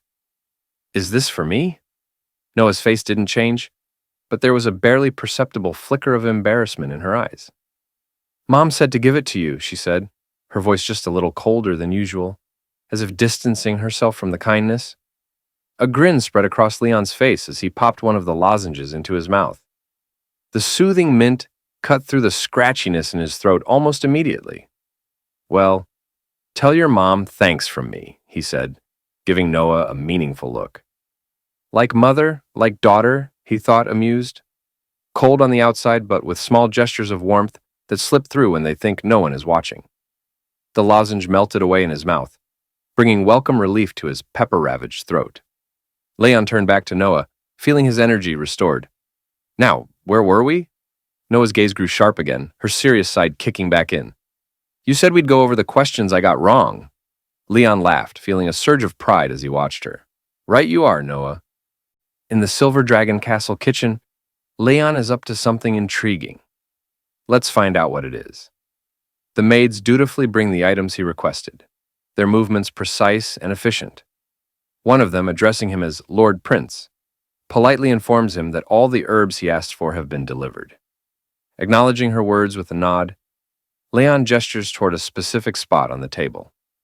"Place everything there," he instructs. The maids comply and, after arranging the ingredients as directed, quietly exit the room. With a subtle, knowing smile, Leon muses to himself that he intentionally requested extra herbs to keep the maids from guessing his true intentions. Turning his attention to the herbs, Leon examines them closely. He notes that the medicinal materials needed to prepare Dragon Great Force are fairly common, and at first glance, the refining process seems straightforward. Yet, as he recalls the text from the ancient manual, he frowns. The manual emphasizes that even the most skilled pharmacists of the Dragon Clan struggle with a low success rate when concocting Dragon Great Force. Undeterred, Leon sets to work. He meticulously recites the steps from memory. First, grind and mix the required herbs, then add them to the pot in a precise sequence and bring the mixture to a boil.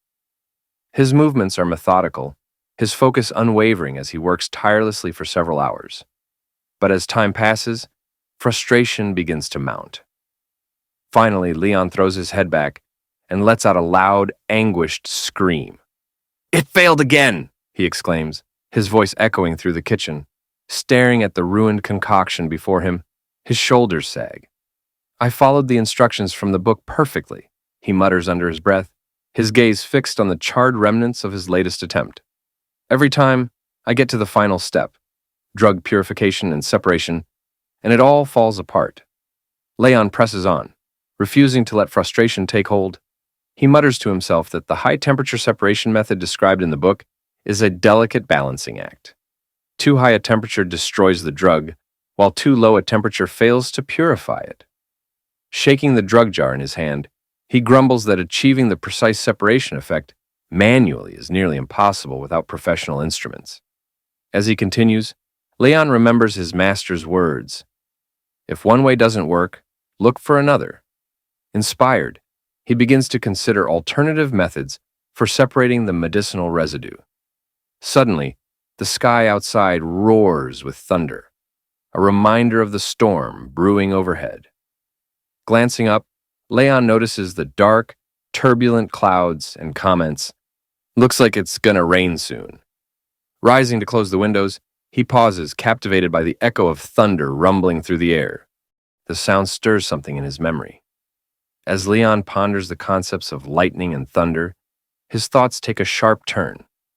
His eyes widen as a memory surfaces. His teacher once mentioned, during an alchemy lesson, that electrolysis of impurities could sometimes yield better results than fire-based methods. Energized by this revelation, Leon feels a spark of inspiration ignite within him. He wonders if the thunder element could be harnessed for separation, a method that isn't mentioned in the manual. With his mind racing, he resolves to test this unconventional theory. Determined, Leon reminds himself that lightning magic has always been his forte. Though his magical powers are still recovering after the forbidden technique he used on Rossweiss, he believes the small portion he has regained will suffice for the precision required. Setting aside the traditional method, he decides to use his lightning magic to refine the dragon great force. Carefully, Leon channels the faint but steady flow of lightning energy within him, guiding it to interact with the concoction. Sparks crackle faintly in the air as he meticulously manipulates the separation process. His concentration is absolute, his movements calculated and precise. Half an hour later, Leon steps back, his breath catching as he gazes at the result. A triumphant smile breaks across his face. It worked. He succeeded. The storm outside rages on, but within the castle kitchen, Leon has found a breakthrough.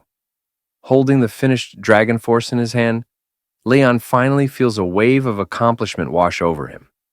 Smiling to himself, he places the medicine in a small box and remarks quietly, "The dragon clan's medicine is surprisingly simple to make."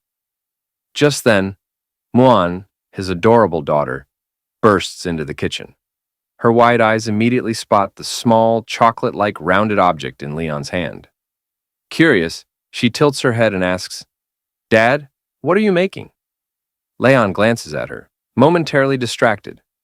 Casually, he replies, "It's something good." But as her sweet voice registers more clearly, Leon pauses, staring at Muan in silence as his thoughts race. Muan, undeterred, looks up at him with bright enthusiasm, clearly expecting more of an explanation. Realizing her presence fully, Leon snaps out of his reverie. "Muan!" he exclaims, surprised. Quickly closing the box, he pats her on the head, flashing her a reassuring smile. "It's nothing, really." Muan's curiosity isn't so easily brushed aside. "Is it candy?" she asks, her eyes flicking to the box in his hand. Leon chuckles and shakes his head. Showing her the closed box, he says, "It's not candy, it's medicine. Something I made for your mom." Muan's cheerful expression shifts into concern. "Medicine? Why does Mom need medicine?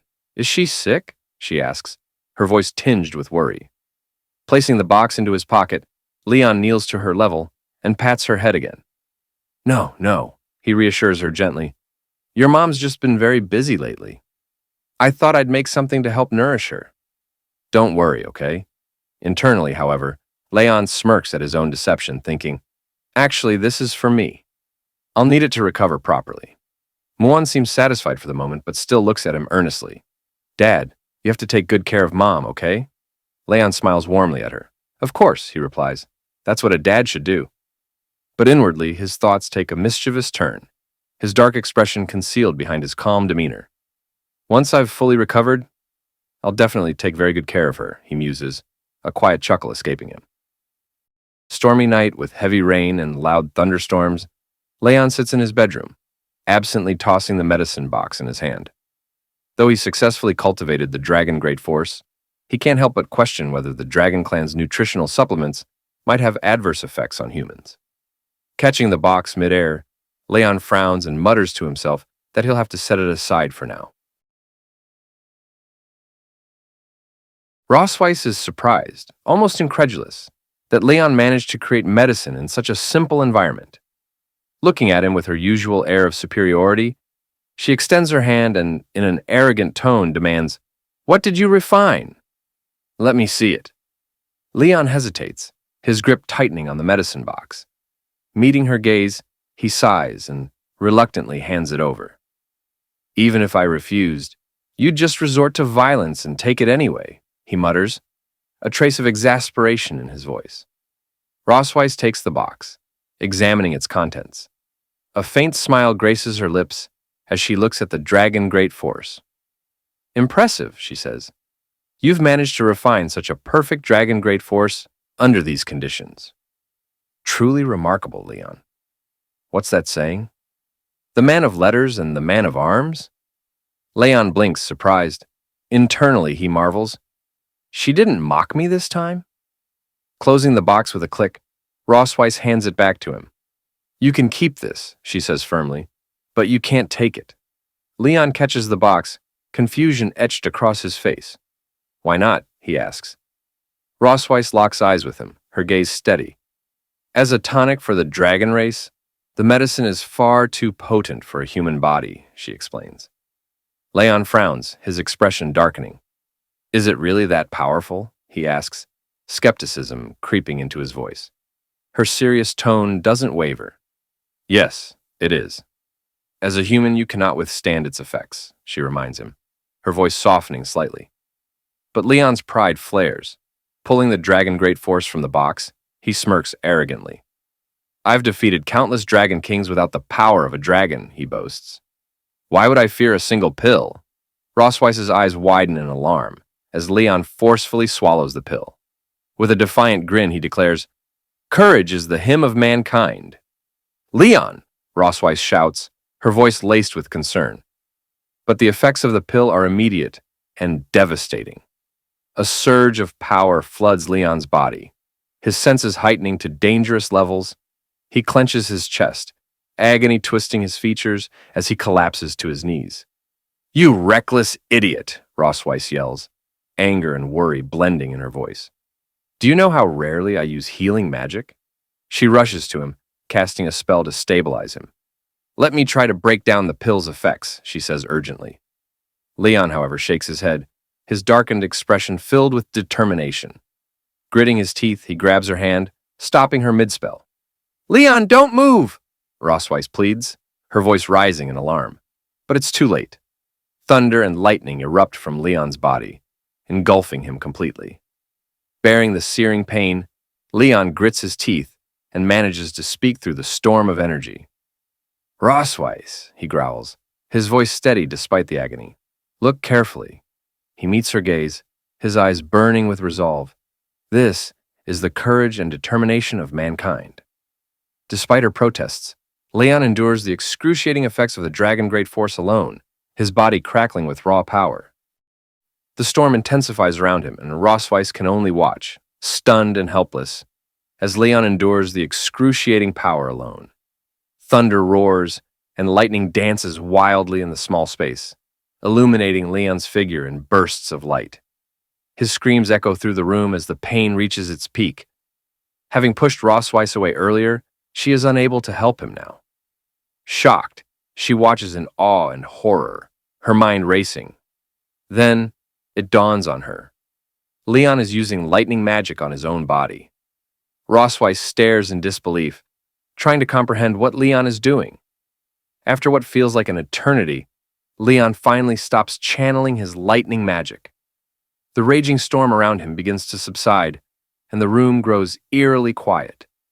His eyes lose focus, and unable to bear the strain any longer, Leon collapses. Leon! Rossweiss cries, rushing to his side. Her voice is filled with genuine worry as she catches him just before he hits the ground. Gently, she lowers him into a sleeping position, brushing stray strands of hair from his face. Looking at his unconscious form, Rossweiss mutters under her breath, You really are a madman. Despite her exasperation, there's a softness in her voice that betrays her concern. Standing, she glances at him once more and says firmly, Wait here. I'll get the court physician. She turns to leave but freezes mid-step as she hears a faint sound behind her. Rossweiss, Leon's hoarse voice calls out weakly. She spins around in shock. Leon's eyes flutter open, his face flushed a deep red, and a strange, dazed expression settles on his features. Just as she's about to ask him how he's feeling, he raises his hand toward her, startling her. Before Rossweiss can react, Leon's hand darts out and grabs her tail. What? She gasps, caught completely off guard. Still holding her tail, Leon smiles. A goofy, childlike grin. Rossweiss stares at him, utterly baffled. How on earth are you even awake? She demands, her voice filled with both confusion and embarrassment. Leon sits up suddenly, his movements clumsy but determined. Blushing furiously, he rubs his cheek against her tail, a soft giggle escaping his lips. My wife. Where are you going? He murmurs, his voice hazy and affectionate. Rossweiss's face turns scarlet. Wife? Who do you think you're calling your wife? She stammers, trying to maintain her composure. She attempts to pull away, but Leon's grip on her tail tightens. Let go of my tail, you idiot, she demands, her voice cracking under the mix of frustration and embarrassment. Leon, however, refuses to comply. His smile widens and he rubs his cheek against her tail again, sighing contentedly. I don't want to, he says softly. I won't let go. I won't let my wife go. Leon happily presses his cheek to Rossweiss's tail, his grip firm and unyielding. Despite her earlier struggles, it becomes clear she can't overpower him in his current state. Rossweiss exhales in frustration and stops resisting, her patience wearing thin. Meanwhile, Leon continues gleefully, singing an improvised wife, wife song as he rubs his cheek against her tail like a delighted child. Rossweiss's face twists into an expression of pure exasperation. She makes a long face, silently admitting her defeat. Turning her gaze away, Rossweiss begins to piece together the situation. The dragon's great force is meant to enhance physical strength and endurance, she thinks. It shouldn't cause unconsciousness, or whatever this ridiculous behavior is. Her mind drifts to Leon's earlier use of lightning magic. She wonders if his manipulation of the lightning element might have interfered with or intensified the effects of the medicine. When she glances back at him, her cheeks flush as she takes in the sight of Leon, humming happily with his face buried in her tail. Idiot, she mutters under her breath, her voice tinged with embarrassment. Still, she reassures herself that despite his bizarre behavior, he doesn't seem to be in any immediate danger. Leon continues his antics, unabated, cheerfully singing his wife, wife song. Rossweiss sighs deeply, realizing there's no reasoning with him in this state. Resigning herself to the situation, she looks down at him and says, All right, I'm here. What's wrong? Just tell me already. Leon stops singing and looks up at her with a bright, flushed expression. His eyes shine with childlike excitement, and he boldly calls her wife again. Then, without hesitation, Leon smiles mischievously and declares, I want a second child. Rossweiss's face flushes a deep red, and she stumbles over her thoughts, the shock of Leon's sudden declaration sending a chill down her spine. Struggling to keep her composure, she glares at him, her blush intensifying. You haven't even properly taken care of the 2 children from my first pregnancy, she snaps, crossing her arms. And now you're already asking for another one? Forget it. But Leon is undeterred. Still gripping her tail like a stubborn child, he rolls around on the bed, his voice filled with exaggerated whines. I want a second child, he insists, his tone almost pleading. Come on, Rossweiss, is it really such a bad idea? Rossweiss groans, pinching the bridge of her nose in frustration. What did I do to deserve this, she wonders, weighing her options. Reluctantly, she realizes that trying to reason with him might only make the situation worse. Finally, she exhales a long sigh and mutters, Fine. Not just a second child. We'll have a third and a fourth, too, if it'll shut you up. Leon's eyes light up like a child being promised candy. With a triumphant grin, he exclaims, Really? Then you have to come back to my hometown with me. Yeah, Rossweiss replies, waving him off with a tired look. We'll go back once everything is settled here. Finally, releasing her tail, Leon jumps to his feet and cheers, shouting, That's amazing! You're the best, Rossweiss! Watching him, Rossweiss shakes her head in disbelief, a mix of exasperation and amusement playing on her face. He's even more irritating than usual today, she thinks, though she can't help but smile faintly. Leon suddenly leans in close, his grin widening as he declares, My wife is the best! Before Rossweiss can react, he leans forward, clearly intending to plant a kiss on her cheek. Startled, Rossweiss's eyes widen. With lightning reflexes, she presses a hand to his face and firmly pushes him away. No taking advantage of the situation. Internally, Rossweiss wrestles with her thoughts, trying to figure out how to handle the absurd situation. She wonders anxiously when the effects of the dragon force will finally wear off. As Leon stubbornly continues his antics, Rossweiss's patience snaps, and she punches him squarely in the face, calling him an idiot. Leon lets out a small yelp, stumbling slightly from the blow. Rossweiss crosses her arms, glaring at him, but internally admits she couldn't hold back any longer. Leon clutches his chest dramatically after taking the hit, and Rossweiss's frustration quickly turns to panic. Rushing to his side, she kneels down and asks in a concerned tone, Are you okay, you fool? Leon's breath grows heavier as he grits his teeth, clutching his chest tightly. Wife, he groans, his voice trembling, I feel really uncomfortable. Suddenly, a bright glow emanates from the dragon mark on Rossweiss's chest, Her eyes widen in shock. "This isn't good," she mutters, her heart racing. Without hesitation, she unbuttons Leon's shirt to examine him. As the fabric parts, the dragon mark on his chest begins to shine with an intense light. Rosweiss furrows her brow, her mind racing.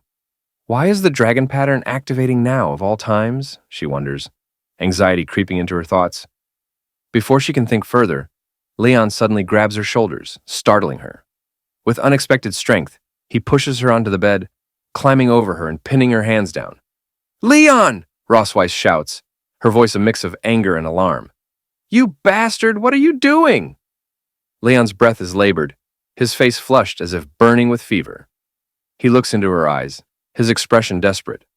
"Wife," he whispers hoarsely, I feel so hot all over. My chest, it itches." Rosweiss's face flushes crimson at their proximity, her heart pounding as she glares at him. Gritting her teeth, she thinks furiously, the dragon pattern, combined with the lightning element, has heightened his instincts. It's fueling his desire to reproduce. Before she can say or do anything, Leon's gaze shifts. His eyes lock onto her tail, and with a sudden movement, he grabs it. Rosweiss freezes in shock as Leon brings the tail closer, sniffing it with a dazed expression. "Leon!" she snaps, her voice trembling between anger and embarrassment. "Let go of my tail right now!" But Leon only holds on tighter, his face dreamy as he mutters, "It smells so nice, wife. So soft." Rosweiss's eyes widen, her internal composure fraying. If this keeps up, I might actually lose control, she thinks nervously.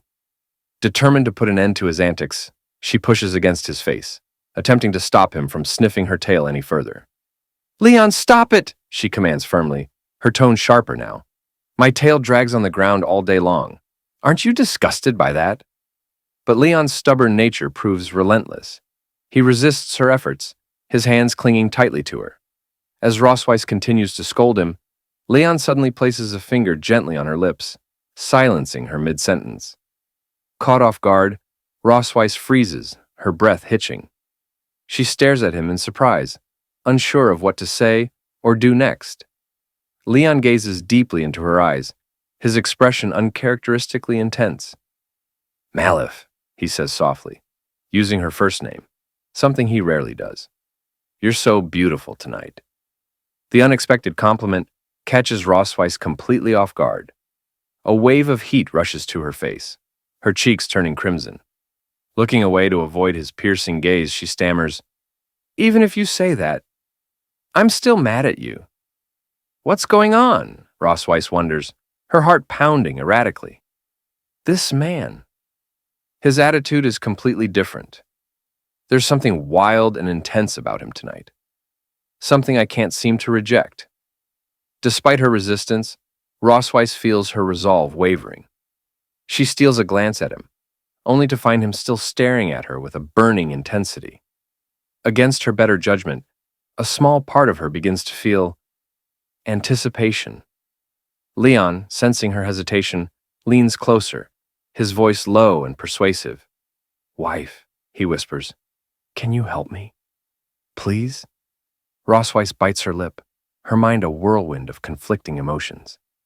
Finally, with her face still flushed, she mutters, "Fine, but tonight only."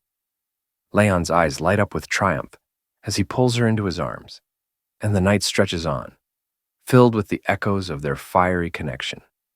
At the Silver Dragon Castle the next morning, Leon slowly opens his eyes, the lingering effects of the dragon force finally subsiding. As his vision clears, he notices Rosweiss lying beside him in bed, her smirking expression aimed directly at him. "Awake, are we?" she asks with a teasing tone, her piercing gaze locked onto his. Hearing her voice so close, Leon bolts upright, his eyes wide with panic. "What? Rosweiss?" he shouts, staring at her in shock. "Why are you in my bed?" As the sudden movement sends a wave of pain through his body, Leon winces, clutching his aching muscles. "Ugh, everything hurts," he groans, then mutters, "My memory is fragmented. What the hell happened last night?" Rosweiss stretches casually before sliding out of bed. With a smirk, she turns to face him. "You don't remember anything?" she asks innocently. though the glint in her eyes says otherwise. Pointing to the visible bruises and marks on her arms and neck, she tilts her head and adds, "Dragon Slayer, surely you didn't forget, right?" Leon's eyes widen further as he spots the marks on her skin. Hickeys? So many. His mind races as a cold sweat breaks out on his forehead. Did I really do that? Suddenly, fragments of his memory from the previous night begin to surface. One by one, the missing pieces click into place, each recollection more vivid than the last. He grips his head as the memories come flooding back, and when the full picture finally forms, Leon lets out a horrified scream. No! Rossweiss, still smirking, leans against the bed frame and folds her arms. So, you do remember, she says, her tone dripping with amusement. You begged me last night, Leon. Said things like, "Honey, just one more time, okay? Wife, I feel so bad. Please help me. Just this once, and the last time." Leon's face burns with embarrassment as she mimics his pleading voice. "Stop it," he shouts, covering his ears in a desperate attempt to block her teasing. "I remember everything. There's no need to repeat it." Rossweiss's smirk widens as she watches Leon squirm, clearly enjoying his discomfort. Meanwhile, Leon pulls on his shirt, sneaking a sideways glance at her. Internally, he laments, "All I wanted was to refine the dragon force for my health, and maybe teach her a small lesson. How did it turn into this?" As Rossweiss finishes dressing, Leon lets out a resigned sigh. Looking at her briefly, he admits under his breath, "Maybe I went a little too far last night." Leon hesitantly asks Rossweiss, "Did I hurt you?" Rossweiss shakes her head with a calm demeanor. "It's fine," she replies, brushing off his concern. Folding his arms and adopting a smug expression, Leon looks at her and comments, "Well, now you should know whether I'm in good health or not. Next time, don't go doubting my abilities." Rossweiss's eyes narrow as she fixes an intense gaze on Leon. Her serious expression makes him shift uncomfortably. What's with that look?" Leon stammers, stepping back slightly. Without a word, Rossweiss closes the distance between them, her gaze unrelenting. Before Leon can react, she grabs his chin, leans in close, and, in a commanding tone, declares, "Dragon Slayer, I must say, I'm very satisfied with your performance last night. I hope you can keep it up in the future." Leon freezes, his face burning red as her words sink in. Internally, he screams, "What is happening? Have I somehow become her personal servant now?" Rossweiss steps back, her usual smirk returning, and changes the subject. "Now, about that bet," she says casually. The mention of the bet snaps Leon back to reality. His eyes narrow with suspicion as he studies her. "The bet?" he echoes, trying to mask his nervousness. A faint blush creeps onto Rossweiss's cheeks as she glances away. "Yes, the one where you insisted that the children should call me Mom. You said it would improve their affection for me. And, well, you won." Leon raises an eyebrow, a hint of pride flickering across his face. Rossweiss continues, her tone softer now. "So, have you thought about the request you'd like to make?" Scratching the back of his head, Leon hesitates before responding. With a rare, genuine expression, he says, "Actually, I have. I'd like you to send someone to the Empire to check on my master and his wife. I need to know if they're doing okay." Rossweiss's playful demeanor shifts as she considers his words, her expression growing thoughtful. Silver dragons aren't exactly known for stealth, but visiting someone isn't an issue," she replies. Hearing her response, Leon is overjoyed. His face lights up as he enthusiastically asks, "You're really okay with it?" In his excitement, he almost blurts out a casual, "Thank you," but catches himself, quickly straightening his posture. Clearing his throat, he coughs awkwardly to compose himself before speaking in a formal tone. "Thank you for your help," he says sincerely. Later, in the garden of the Silver Dragon Castle, Leon sits on a bench, his face pale and weary. Little Muan, noticing his restless expression, approaches him with a curious look. "Dad, are you sick?" she asks innocently. Startled by her sudden question, Leon jumps up nervously. Waving his hands in denial, he says, "What? No, of course not. Why would you say that?" Muan giggles, her laughter light and sweet. "Mom told me," she replies confidently. She said you took medicine yesterday. And she said men can never admit when they're sick. Hearing her words, Leon's expression darkens. Gritting his teeth, he fumes internally. That meddling female dragon. How could she say that to a child? Do I even have any dignity left? Muan tilts her head, looking at him with genuine concern. But you still don't look well, Dad. Is it because the medicine didn't work? Or maybe you didn't take enough of it? Leon sighs, crouching to her level and placing his hands on her small shoulders. Muan, he says gently but firmly, it's rude to ask too many questions. As Leon tries to steer the conversation away, Muan suddenly gasps. Dad, your mouth is bleeding. Clinging to him with wide, teary eyes, she pleads, Dad, I can't live without you. Please don't die. Leon, his heart melting at her words, gives her a warm smile. Patting her head gently, he reassures her. Daddy's really fine, Muan. I promise he's doing just fine. At least that's what he tells himself. As Leon gazes at Muan's bright, innocent face, he can't help but think to himself, as expected, she really is Ross Weiss's daughter. There's something about her expressions, her sharp wit, and her cheeky persistence that always remind him of her mother. But in this situation, Leon decides he has to stay one step ahead. No mercy. He kneels down and asks, How about Daddy makes you a new toy today? The word toy immediately lights up Muan's eyes. She jumps up and down with excitement, clapping her hands. Yes, I love toys the most, Daddy. Seeing her joy, Leon can't help but smile. All right then, he says. I'll make you something special. After some thought, he decides to create a Rubik's Cube, a toy he remembers from his own childhood. Sitting down with determination, Leon gets to work. Using his alchemical skills and a bit of mechanical ingenuity, he carefully crafts the cube. Once it's assembled, he takes his time painting each face with bright, vibrant colors. When the paint finally dries, Leon holds up the finished cube, his face glowing with pride. Here you go, Mon, he says, showing it to her. This little toy is called a Rubik's Cube. You can twist it however you like. Want to give it a try? Muan's eyes widen with amazement as she eagerly takes the cube into her hands. Turning it over, she examines it curiously before starting to twist the sides. Her face lights up with delight as she figures out how it works. Leon watches her with a soft smile, feeling a warm sense of satisfaction. Who would have thought those alchemy mechanics lessons would come in handy for babysitting? He muses. Maybe I was born to be a babysitter after all. As this thought amuses him, a sudden flash of unease passes through him. Leon's smile fades, and his expression grows serious.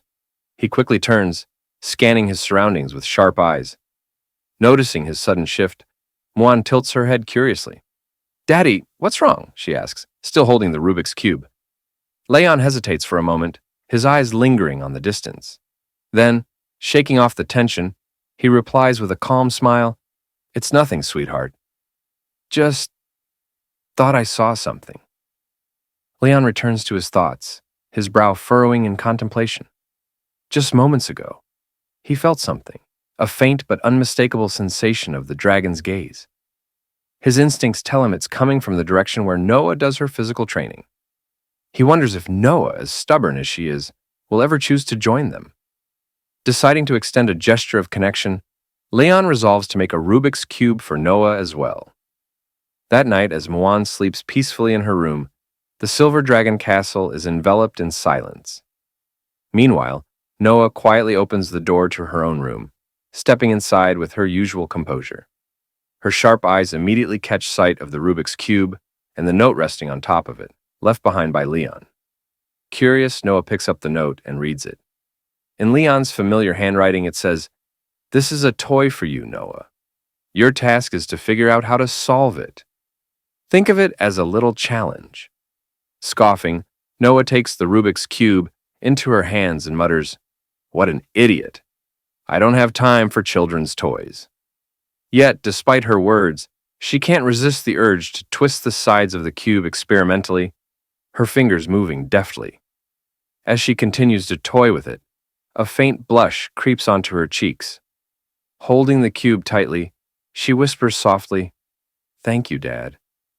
To Noah, the Rubik's Cube isn't just a toy. It's a rare token of her father's affection. something she instinctively treasures.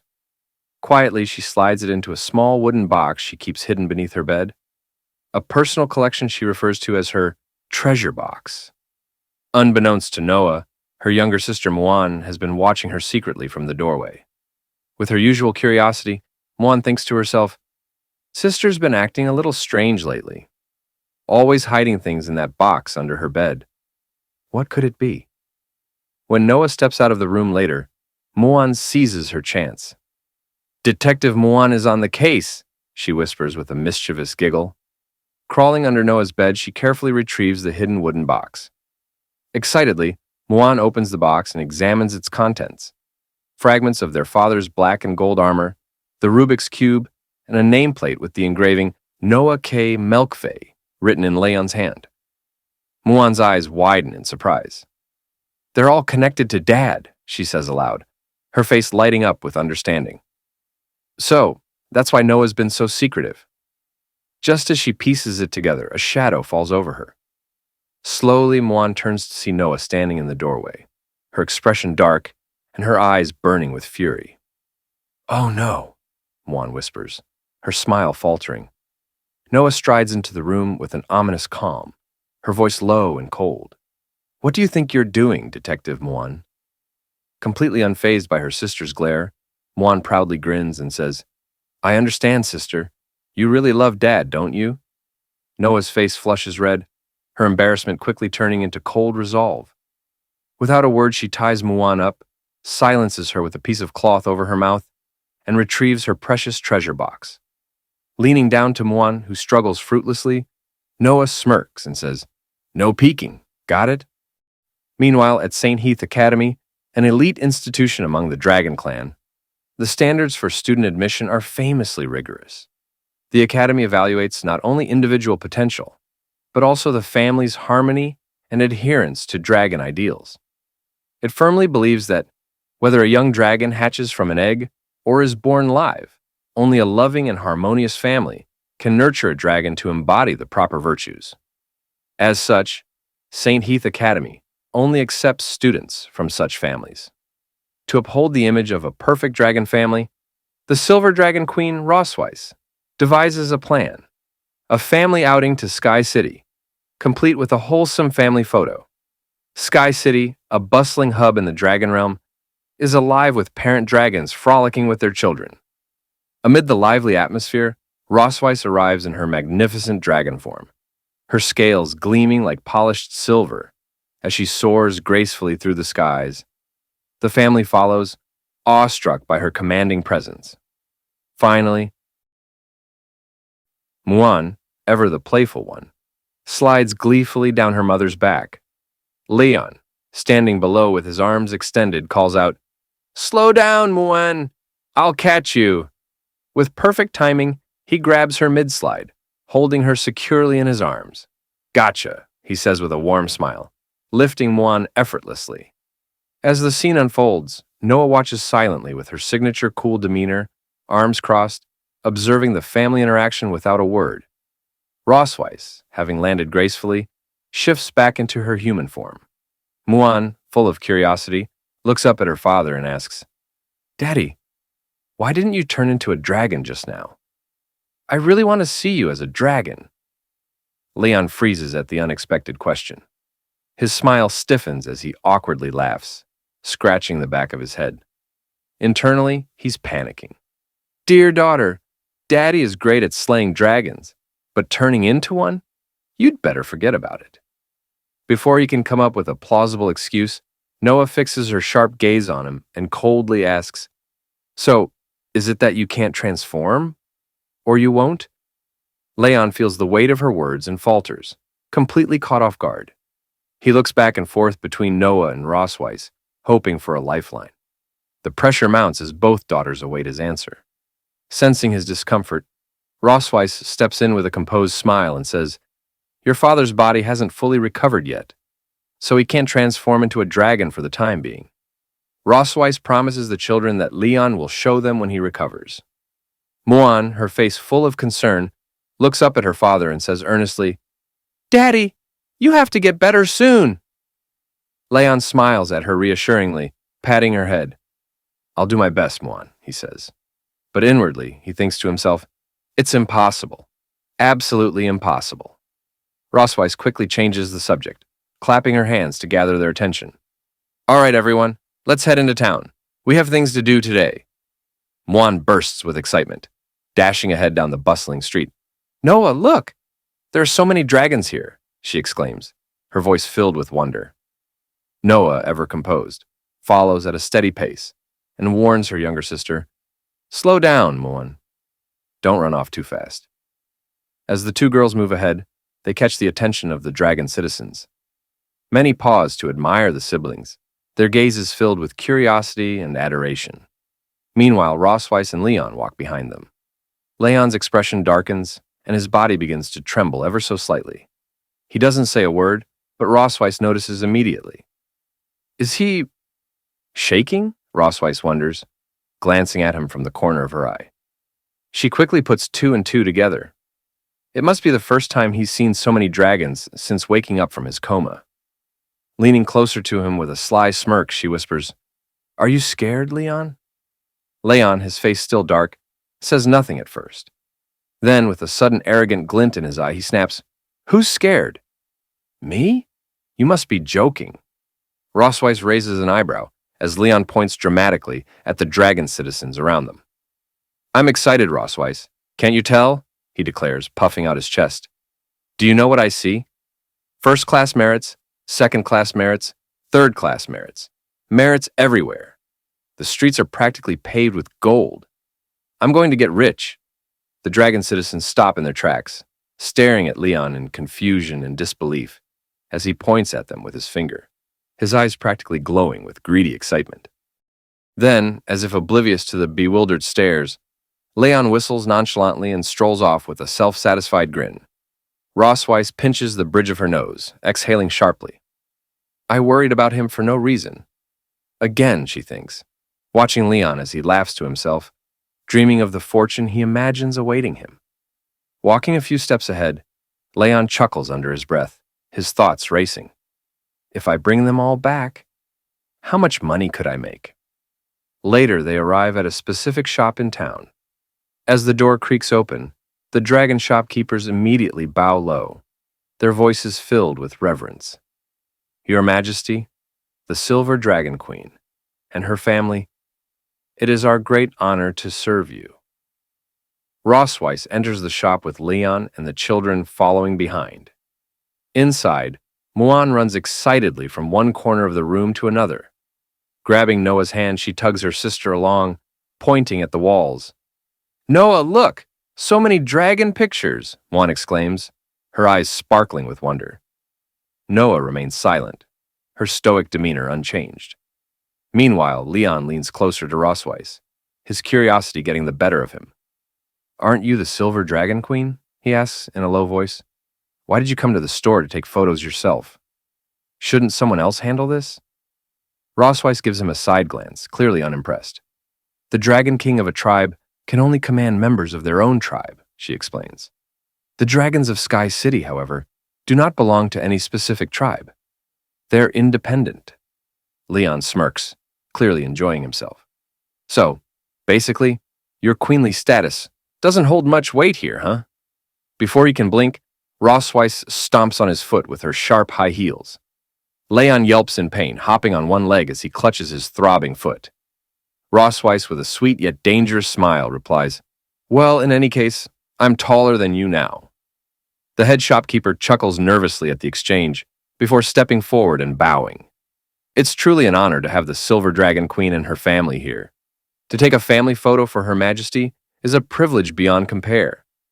Rosweiss straightens up, flipping her hair with a confident smile. Everyone says my photography skills are top-notch among the dragon tribe, she boasts. It's your great fortune that we successfully scheduled this appointment. As they speak, the head shopkeeper glances toward Leon and asks hesitantly, What about Her Majesty's husband's tail? Should it be included in the photo? Rosweiss waves the question away. He's not fond of showing his tail, she says with a casual shrug.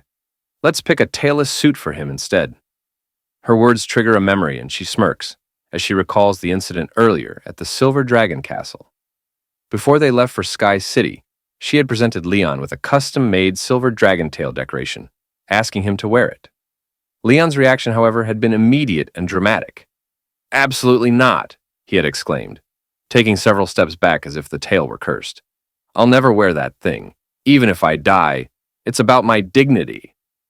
Back in the shop, Rossweiss shakes her head at the memory, amused by Leon's stubbornness.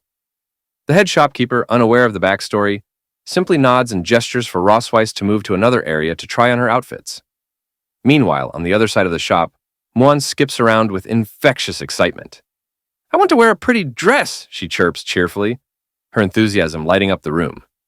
After a while, Muan and Noah emerge from the changing room in their new dresses, both looking stunning for the family photo. Shortly after, Leon steps out wearing a crisp white suit. His polished appearance is a stark contrast to his usual casual demeanor. Muan, catching sight of her father in the new outfit, gasps in delight. "Dad, you look so handsome!" she exclaims, her voice filled with surprise and admiration. The head shopkeeper nods approvingly, her smile warm. "The suit fits the prince perfectly," she says. "I imagine he must have been quite popular in his youth." Leon raises an eyebrow, clearly pleased by the compliment. "You really think so?" he replies with a smirk. "Honestly, the last time I wore something this formal was at my school graduation ceremony." He then turns his attention to Noah, catching her off guard. "What do you think, Noah?" he asks. Noah, momentarily surprised by the question, glances at him before quickly looking away. A faint blush dusts her cheeks as she mutters, "You look quite handsome." Grinning brightly at her response, Leon pats both Muan and Noah on their heads affectionately. "And your dresses are adorable too," he adds with a genuine warmth that makes both girls smile. Just then, Rossweiss steps out from the dressing room, dressed in a breathtaking gown that perfectly complements her elegance. For a moment, everyone is left speechless. Leon, his jaw dropping slightly, stares at her in awe. It's undeniable. Rossweiss looks absolutely stunning. Rossweiss, noticing his dumbfounded gaze, smirks and tilts her head. "What's wrong, Leon?" she asks with playful curiosity. Leon quickly snaps out of his trance, looking away and scratching the back of his head awkwardly. "Nothing, it's just... that dress suits you," he mumbles, his voice barely audible. Hearing his unexpected compliment, Rossweiss blushes faintly and averts her eyes. "Well," she says, trying to sound nonchalant, "I think it would look even better if you had a tail."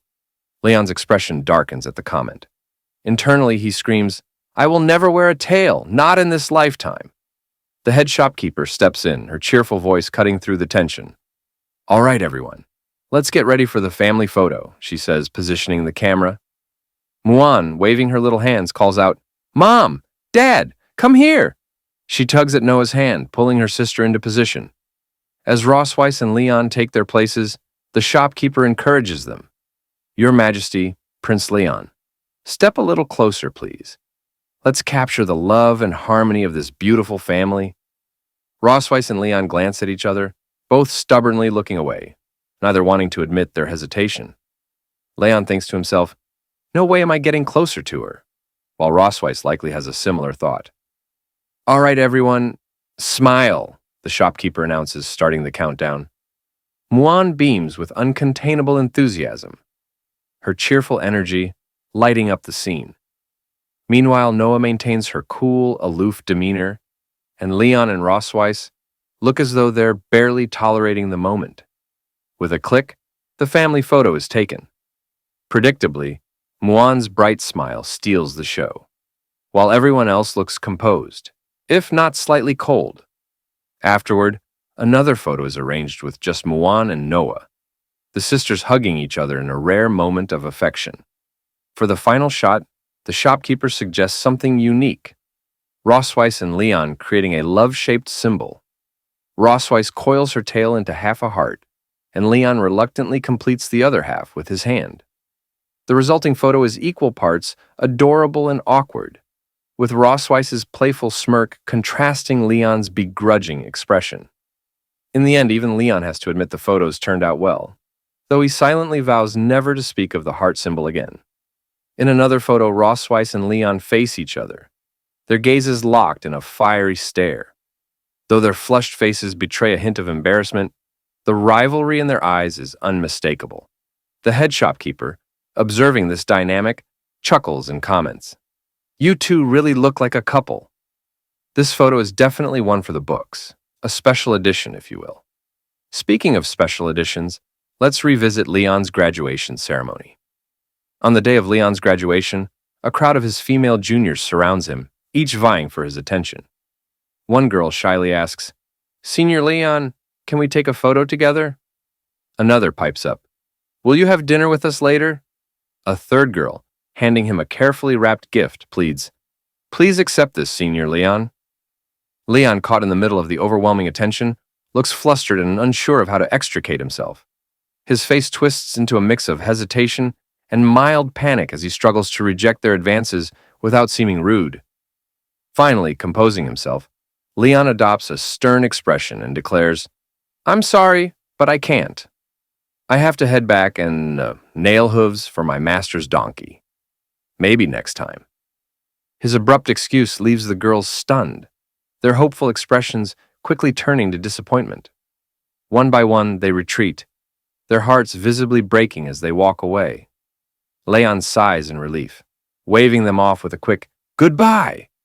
His tone is cheerful, but the girls' crushed spirits linger in the air. From a distance, Leon's master watches the entire scene unfold. With a long, exasperated sigh, he mutters to himself, "Did this guy get kicked in the head by a donkey? What is wrong with him?" So, this is the end of it. See you in the next chapter.